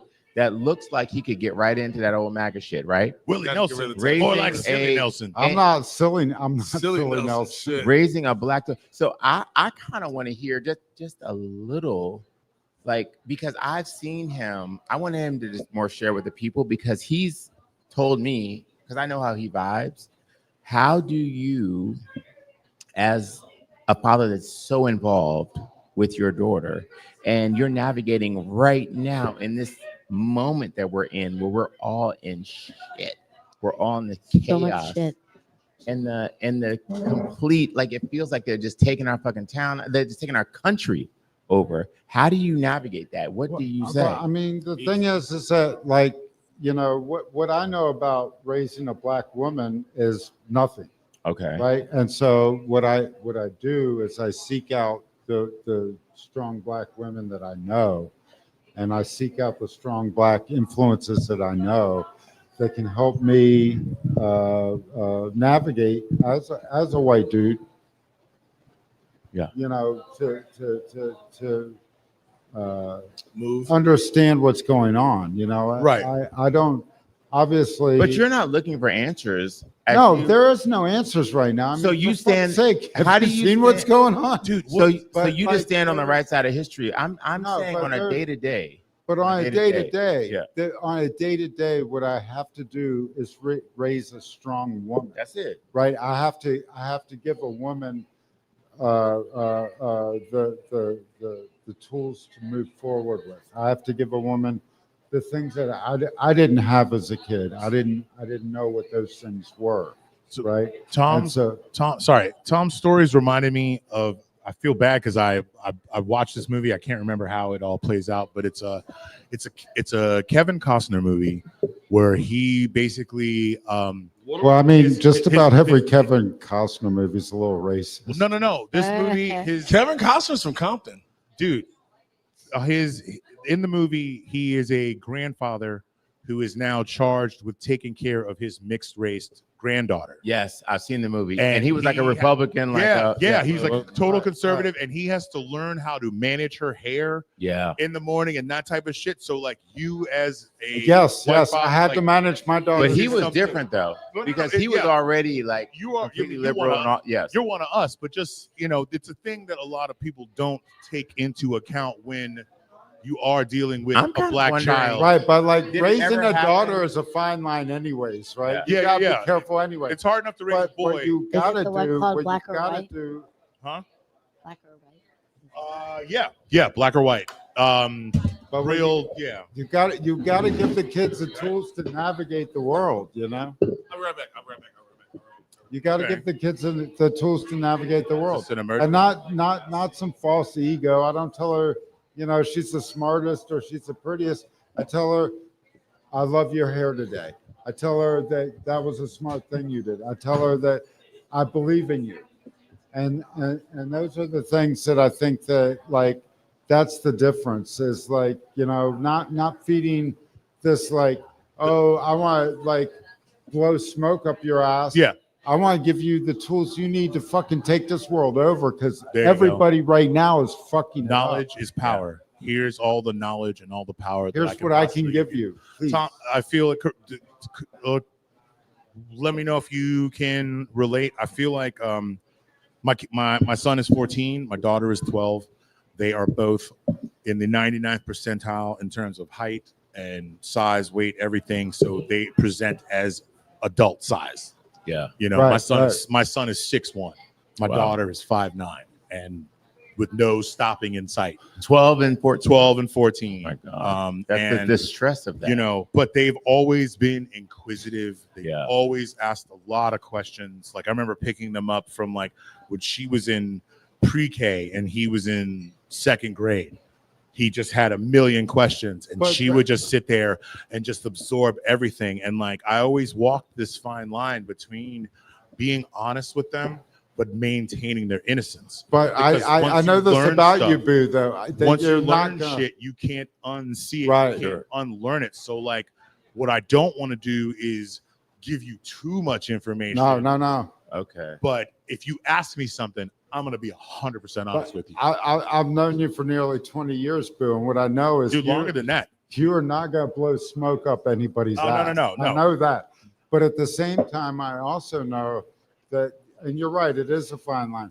But that there's information that the kids aren't ready for.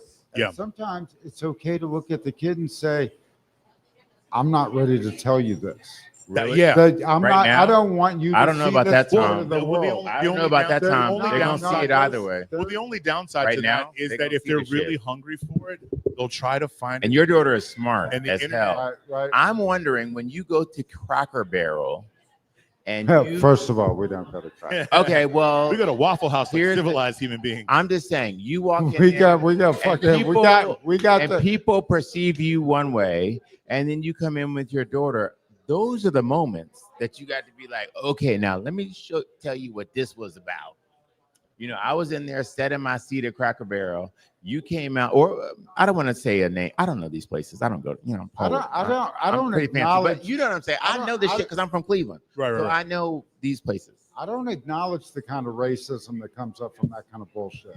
You don't acknowledge it. I don't. But what about when she's not around you? She's not going to know how to. When I'm with her, I purposely look at it and then look the fuck away. Oh, I don't know. Right? I'm sorry. I'm not going to acknowledge this, and I don't want you to acknowledge. But I would want to set her up. I don't want you. I don't want you to give this any air. Not on some ignore. But you can have an acknowledgement of. No. But don't let it permeate into. Don't take this in. Whatever's going on with this is. Let it wash. So do you talk about it or no? Fucking mossy bullshit off on the side. Yeah. And this has nothing to do with real life. Do you talk about it? I mean, I will talk about it, but what I'm saying is that like if there's some kind of like something that I see as being racist or blatantly racist, I will look at her and I'll take her eye and I will say, this is nothing that has anything to do with our lives. This is something, but it does have something to do with. Well, I mean, but what I'm saying is, it's kind of living in two worlds between you're trying to acknowledge, but you're trying to shield at the same time. If she has questions, though, you answer them, right? What I'm saying is, they're shooting bullets, but those bullets are fucking BBs, and we got to shield. But at 10 plus. At 10 years old plus, there is no hiding that shit. It's true. You have to be like, this is what's going on. I'm not trying to say, I'm saying I would see it, but what I'm saying is, but you're taking the strength that you have and you're saying, I'm not dissing. Only thing I'm saying is at this point, because you raised her from a baby. I hosted the baby shower. I'm not she was saying a little I'm trying baby. to ignore it. I think as a father, it's hard to figure out what that moment is potentially. I feel like Tom is going through the same thing of trying to keep it real for his daughter, but also again, there's layers of innocence that once you lose it, you'll never ever get it back. Well, and so that shit gotta be lost because we gotta be protected out here. Also, what I'm saying is What you do you have think, to Dad? you have to acknowledge something for it to be obscene, right? Like it has to be seen to be obscene, right? If it's not seen, that's what I'm saying is I'm not trying to shield her from it.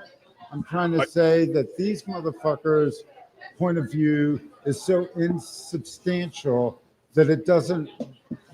I'm picking up what you're saying. But that's a privilege that white people have had to I'm be sorry, able you're to right. ignore, right? Y'all could ignore shit that, do you know what I mean? Like, yeah. But here's the other scoop. But when you're not there in my right now, pocket. you're there with her. When you're not there, she's out with her kids from school, and they go on a field trip to Pennsylvania or whatever, and they go to the fucking Shenandoah Valley, and they get out and they want to go pick some apples. Dad's not going to stab a motherfucker. And some donuts, but you're not even going to be there. That's what I'm saying. These kids need to know how to deal with that shit. So I feel, as a godfather, I'm not the father. I'm an uncle. I'm a great uncle. And he's a godfather. And I'm a godfather. I would say, hey, you got a little taste of that here, but let me tell you what this is all about. And I'm going to need you. You're 10 years old now. You're a smart little girl. I'm going to talk you through this because I won't always be here. And we won't. My niece, September 2nd, she died 28 years old from leukemia. She had an 11-month-old, a 3-year-old, and a 5-year-old. We got to equip these children because we may not always be here. Nobody thought that was going to happen. I'm not trying to bring it down. Nobody could have predicted anything that It's not being down. It's being you gotta completely honest. We gotta equip these kids because the shit that we're seeing now. You gotta want these kids to think this shit is normal. Set them up for success. Let them know that this is not normal. Explain this as a Howard person. Understanding, having conversations with people who did not understand their blackness. Yeah. Until they got to a black college. Okay. Or got to a black space. Sure. Or being like, hey, listen, guess what? You are black. Welcome to the black shit people show. Who don't see color. Welcome to the shit show. Black people. Whenever I hear someone say I don't see color, it's like, oh, if you're just ignoring. You're ignoring someone's entire, like ignoring someone's history. It's a piece of privilege. Tom explained like, all right, listen, you have to defer to his wife. Well, not wife. Sorry. You have to 40 your son's daughter's mom. I'm sorry. I just got bad news. No, it's okay. Deferring to the black portion of things. I'm a drop person, and my thing is always like you can have this drop in you, and like that drop is literally what you are right now. You can think that like black people talk about an octoroon. Or like that joke of like, oh, how you're just a quarter. Like you just make fun of the fact that like, oh, you're just half. Yeah. The amount of people who are like, oh, Obama, he's just half a black person. Guess what? When you have that drop, you are just black. Sure. Welcome to the shit show. You are fucked. Welcome to being fucked over. That those moments where you have to explain to a child that, hey, guess what? You just had your first racist moment. Yeah. Or you have to explain to that first white girl, that first black girl that dated a black guy, dated a white girl. Hey, guess what? These are the moments that fucking happen. Can I share something? Of course. I just want to share this one thing, and then we can go wherever we're gonna go. I was 13 years old, and I had 2 Jewish friends that were twins, and they had a B'nai Mitzvah, and they had a big party. And my dad was always questioning, like, there was one time where I went to their house. They lived in my neighborhood, and the mother didn't want me to go in the house, but they would let all the other kids go in the house. And I had to wait outside for them to bring the water out, when we were riding our bikes. Now, I would not tell my parents. I had very proud black parents, but they had moved us into this neighborhood that, more whatever, all around a whole bunch of white people. Mm-hmm. I was at this B'nai Mitzvah after convincing my father that, oh, they love me and they're my friends. We're all sitting around this table, And there was a part of this B'nai Mitzvah, which is for twins, where all the friends went up on stage. All right. They called them all one by one. Everyone got up from the table. I was the only one sitting at that table left sitting there. I was mortified and horrified. I was 13 years old. I got to tell y'all something. I looked over. My father was never early for anything because he's always busy. I looked over. My father was standing in the doorway. He saw because he was always asking me, well, do they treat you like what? Oh, yeah, they do. They love me. They're my friends, Dad. I looked over my father. I was never been so embarrassed in my life. I had to face the truth and the reality because I would keep it from my parents. I would keep it from them. On that ride on the way home, he drove a black Audi 5000S. I will never forget the red lights inside that car on the way home. I was so embarrassed in front of my own father. And he said, you see, I've been asking you this. I thought that you were going to keep it from me. He was right there. I couldn't hide it from him anymore. So that's why when I hear a parent like with these conversations, because I had that experience where I was outed from how I was excluded in that moment. And I was covering because I didn't want to be embarrassed in front of my parents for them to think that I wasn't good enough or that the people weren't treating me, the way that they should. Ken Griffey Jr., one of the best baseball players of all time. Yeah, that's an odd segue. There's a reasonable. Okay. I know. But it's not an odd segue. It's not an odd segue, but it's a very, very good. At least you didn't say Darryl Strawberry. So, he realized one day he always said he would never play for the Yankees. His old man played for the Yankees. So he got pulled off of the field one day just because all the kids were playing with their dads.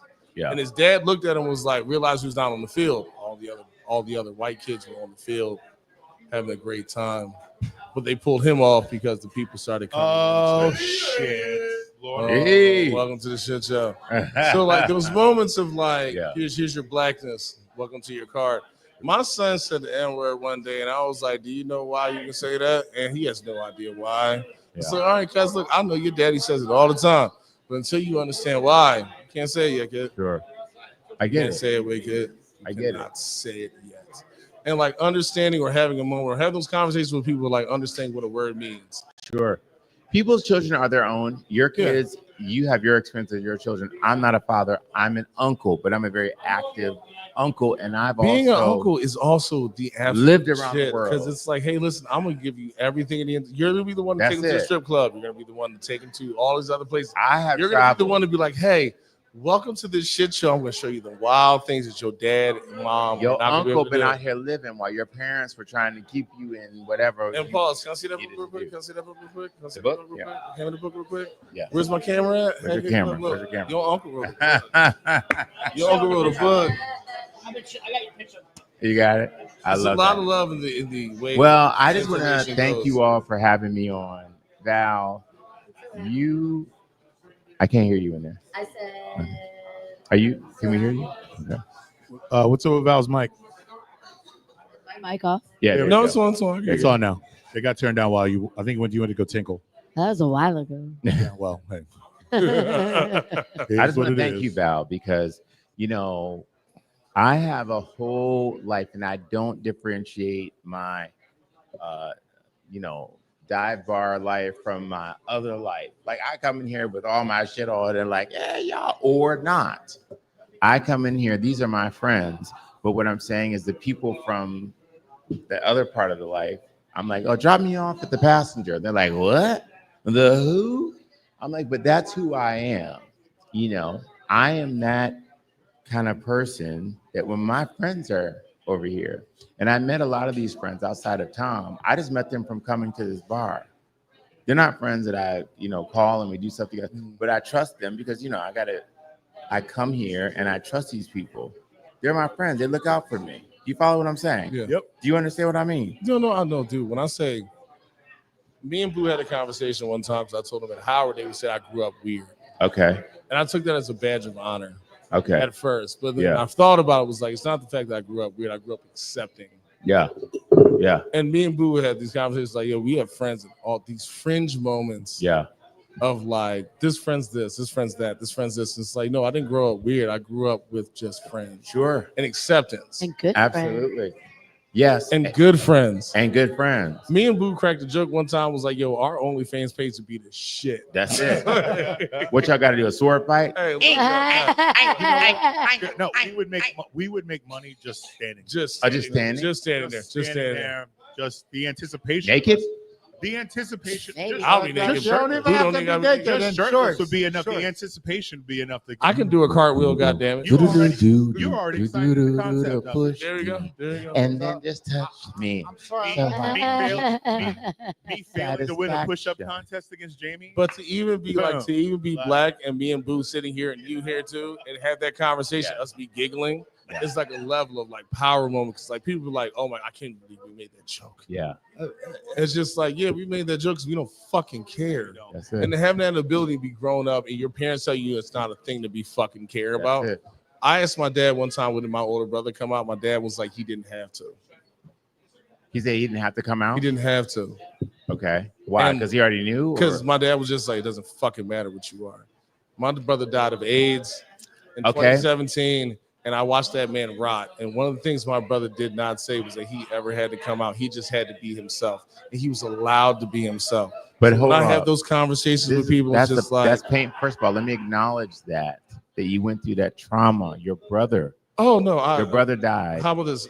Timothy Lobo Roderick. Yes. I've never called him by his name. He was always just brother. Call him. He is the reason why I love to go to the ballet. He's the reason why I love so many different things. But from this moment, can I just say this, yes. Jamie? From this moment moving forward, for whomever is listening to this or seeing us, my first experience in the gay world, I thought was love, but it was rape. I mean, it was. I thought it was.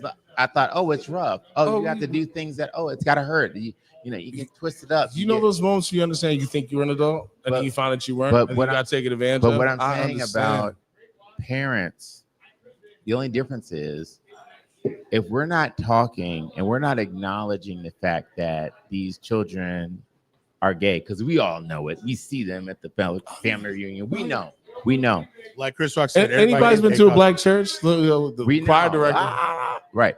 But if we're not acknowledging that, then people like me, we don't know we don't know that that's not the way it should be. I really had no idea. It wasn't until years later that I had relations with a guy, and he was like, God damn, you're really aggressive. You're really rough. I thought the harder, the more aggressive, the better. I thought that was supposedly good sex. Oh yeah. When you're like hard, because that's the way it started with me. The amount of women who told me, oh, they've had a man who was like, oh, if I love hard, it's like, no, that motherfucker about to beat your ass. That ain't that. But somebody, love, baby. But somebody didn't talk to her. Yeah, somebody didn't talk to her. The amount of women I know who were 14 years old with 21-year-old boyfriends.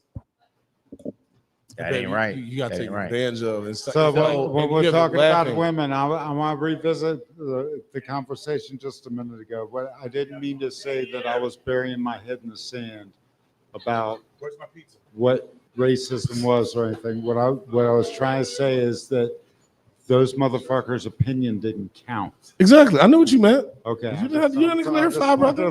Clarify that. In the slightest way, you didn't have to ever clarify that. But at the same, and when you're talking about this with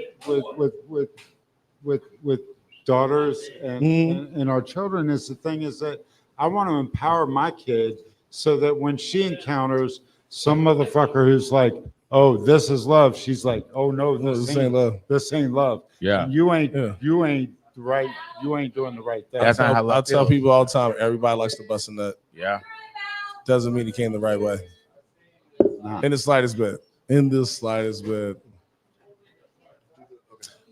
But to liven this shit up, let's talk about this book. Let's talk. Talk to Tom. Let's talk about these books. Let's talk about this greatness you put out. Wait. I want to talk about. Let's talk about the greatness in this building real fast. Let's talk about how happy we are. The fact that all these people walked in and we have done nothing but shake hands. Yes. Give out hugs and be in a happy place. And the fact that we're like, as much as there's a lot of pain in the entire world, we have proved to ourselves that a lot of greatness has happened. I'm sitting right next to these two assholes right here. One people think I hate Marcus's guts. We be holding hands damn near. Oh, Marcus. I'm a little jealous. I've called Boo, and Boo has called me, and we have had confidant moments where it's just like, hey, black man to black man, hey, bro, we are fucking up, and we are trying to get life together. I love just trying to get life together. Me and Boo had a conversation about Petey. Rest in peace to that beautiful fucking dog. But I was there one time, and Petey's ass fell down the stairs, and I was like, hey, Boo, guess what? I think it's time for it to happen, bro. Yeah. And Boo went, I mean, we got a little time, and I was like, and I love Petey to death. But Boo still did it, and the day he did, he gave me a call, and I was like, first thing I said was, you all right? And Boo, do you remember what your response was? I don't. Boo's response was, sure the fuck not. Yeah. I was like, and then what'd you do? Come to Looking Glass, I'll get you fucked up. We can get through this shit together. Yeah. Friendship, fellowship, all those fucking things. I love that. All those fucking things. Having this moment we're having right here, right now. What about me? Oh, I'm Valerie. right here. Valerie, we've had these dumbass moments too. Because I was supposed to be on the show. I had a good friend on the show. And a friend of mine got killed on the corner on 54th and 54th and fucking Masters in Philly. And I could not make the show. And Val called and was like, what's wrong? And I was like, my friend died. And I'm wandering. Yeah. And they found a way to corral me back to Looking Glass not because I was by Looking Glass, just because like they got me. And Marcus and Valerie showed up and made sure my life was together. I love that.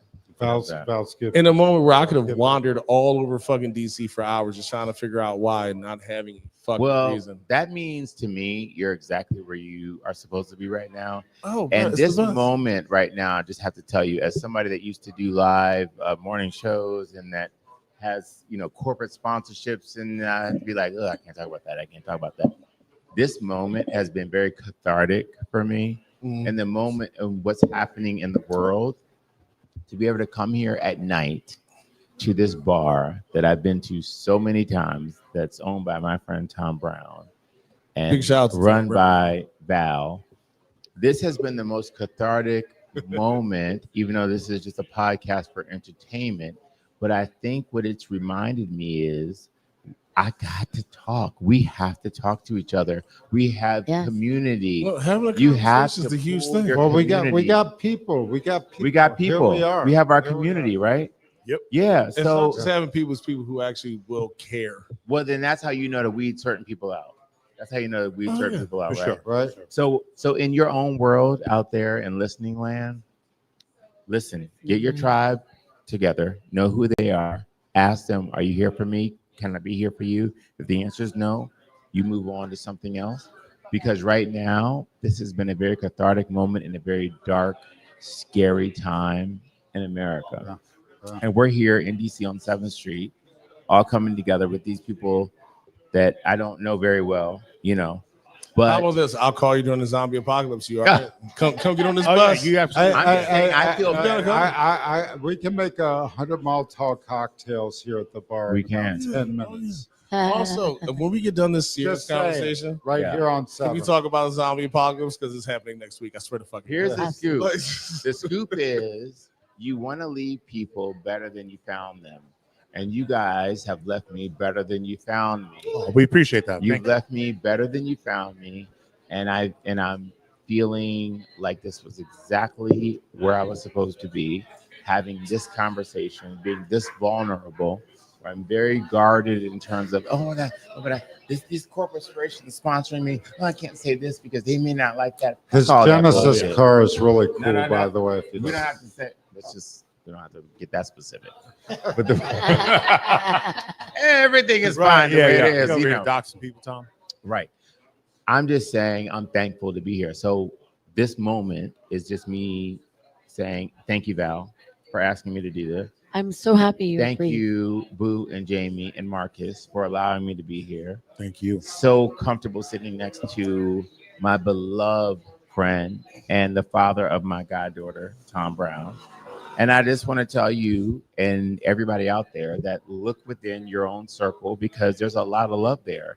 And you might be looking externally for the perfect mate. You might be looking externally for the best job to give you a whole bunch of money or whatever. But look within what you have, because a lot of times what we have is quite valuable, right? I didn't even know this was here, but I have this. and you guys have shown up for me. Welcome to the shit show. And it feels really good. All right. Thank you so much for being with us, Paul. Guys. Thank you. Thank you so much for being with us, Tom. We are getting into the final minutes of the show, and Marcus has a little palate cleanser queued up for us. So I want to maybe talk about with Tom just a smidge. Also, can we talk about the suit on this fucking picture? What? I did not peep game. This one is Come on. That was good. I Yeah. What do you want to talk to Tom shit out about? We had a Tom. what? That was my choice. It's Give my Tom choice. Cuz you were clean as a dog's dick. Thank Jesus Christ. Yeah. Like this. You know, I got this. I got the shit. Yeah, I got it. I know you got I'm, this shit. I'm motherfucking Paul. I'm motherfucking Paul Wharton. So the next Motherfucking time, Paul the Wharton. next time somebody says to you, "Oh my God," she said, "Do you know who I am?" Or he said, "You know who I am." That's okay. Okay. Fuck these motherfuckers trying to make you play little and play yourself for nothing. Like you got to fit in or you got to be a follower. No, that is not how you are going to build generational wealth. That is not how you are going to realize the dreams and manifest what you're here to do. You tell a motherfucker you are insert your motherfucking name and you believe it. What's that quote? It's like if you always had to be the bigger person, you need to get around bigger people. That's it. Anybody I fuck with, we don't have these problems. Yeah. And on that note, I love you guys. Love you. Love you. I love you.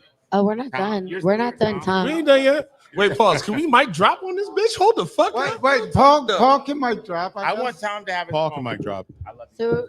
So, Tom, very quickly. I mean, we're reaching the 2 hour mark. But you know, I do want to acknowledge that. I mean, is this okay if I do this? That we're changing hands here at the Passenger. You've built a legacy with the Passenger for the past 15 years.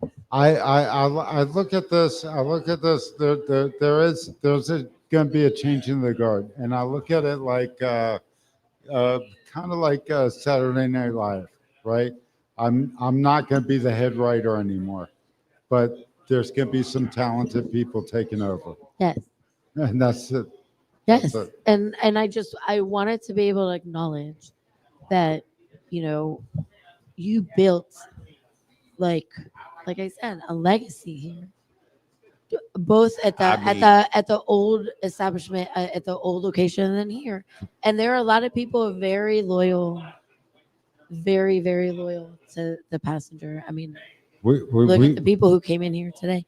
And I just wanted to be able to take a moment to acknowledge like what you built here. I would say that we drank a lot of shots together and we had a lot of fun. And like I said, the fun's not ending. You know, it's up to some other talented people now, and I'm happy to see it happen and keep on going. I'm happy for what happened. You know, there's a lot of shit that I would never tell any one of you motherfuckers about. At least publicly. And that's the end of the story. You know, we had a good time, and it'll continue to be a good time. Yes. I'll tell you what, though, one of the best part about being a man and having friends, being an adult, is having those moments where, like, I had moments with Boo where, like, no one else will ever find out. Like, just like you have lost your mind if you think I'm a snitch on myself. No. But like, think Passenger 1, Passenger 2. Like earlier, we were talking about pork cheek nachos. Yeah. Like, no. Do you know what the funny thing is? The pork cheek nachos were one of my favorites. But the thing that gets mentioned the most is the fucking chicken sandwich. Yes, everybody's like the chicken sandwich. I'm like, chicken is the shit that you order when you don't know what else to order. But it was a good people can't shut up about the chicken sandwich. It was a good ass chicken sandwich. Never underestimate the power of the Yardbird. Fresno fucking slaw on a fucking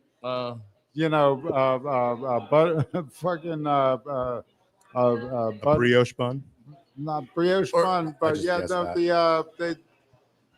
breading on the chicken. Explain to people like that the party, like the big party, the big parties. So that's like, so I'm not gonna tell them down 7th Street that way.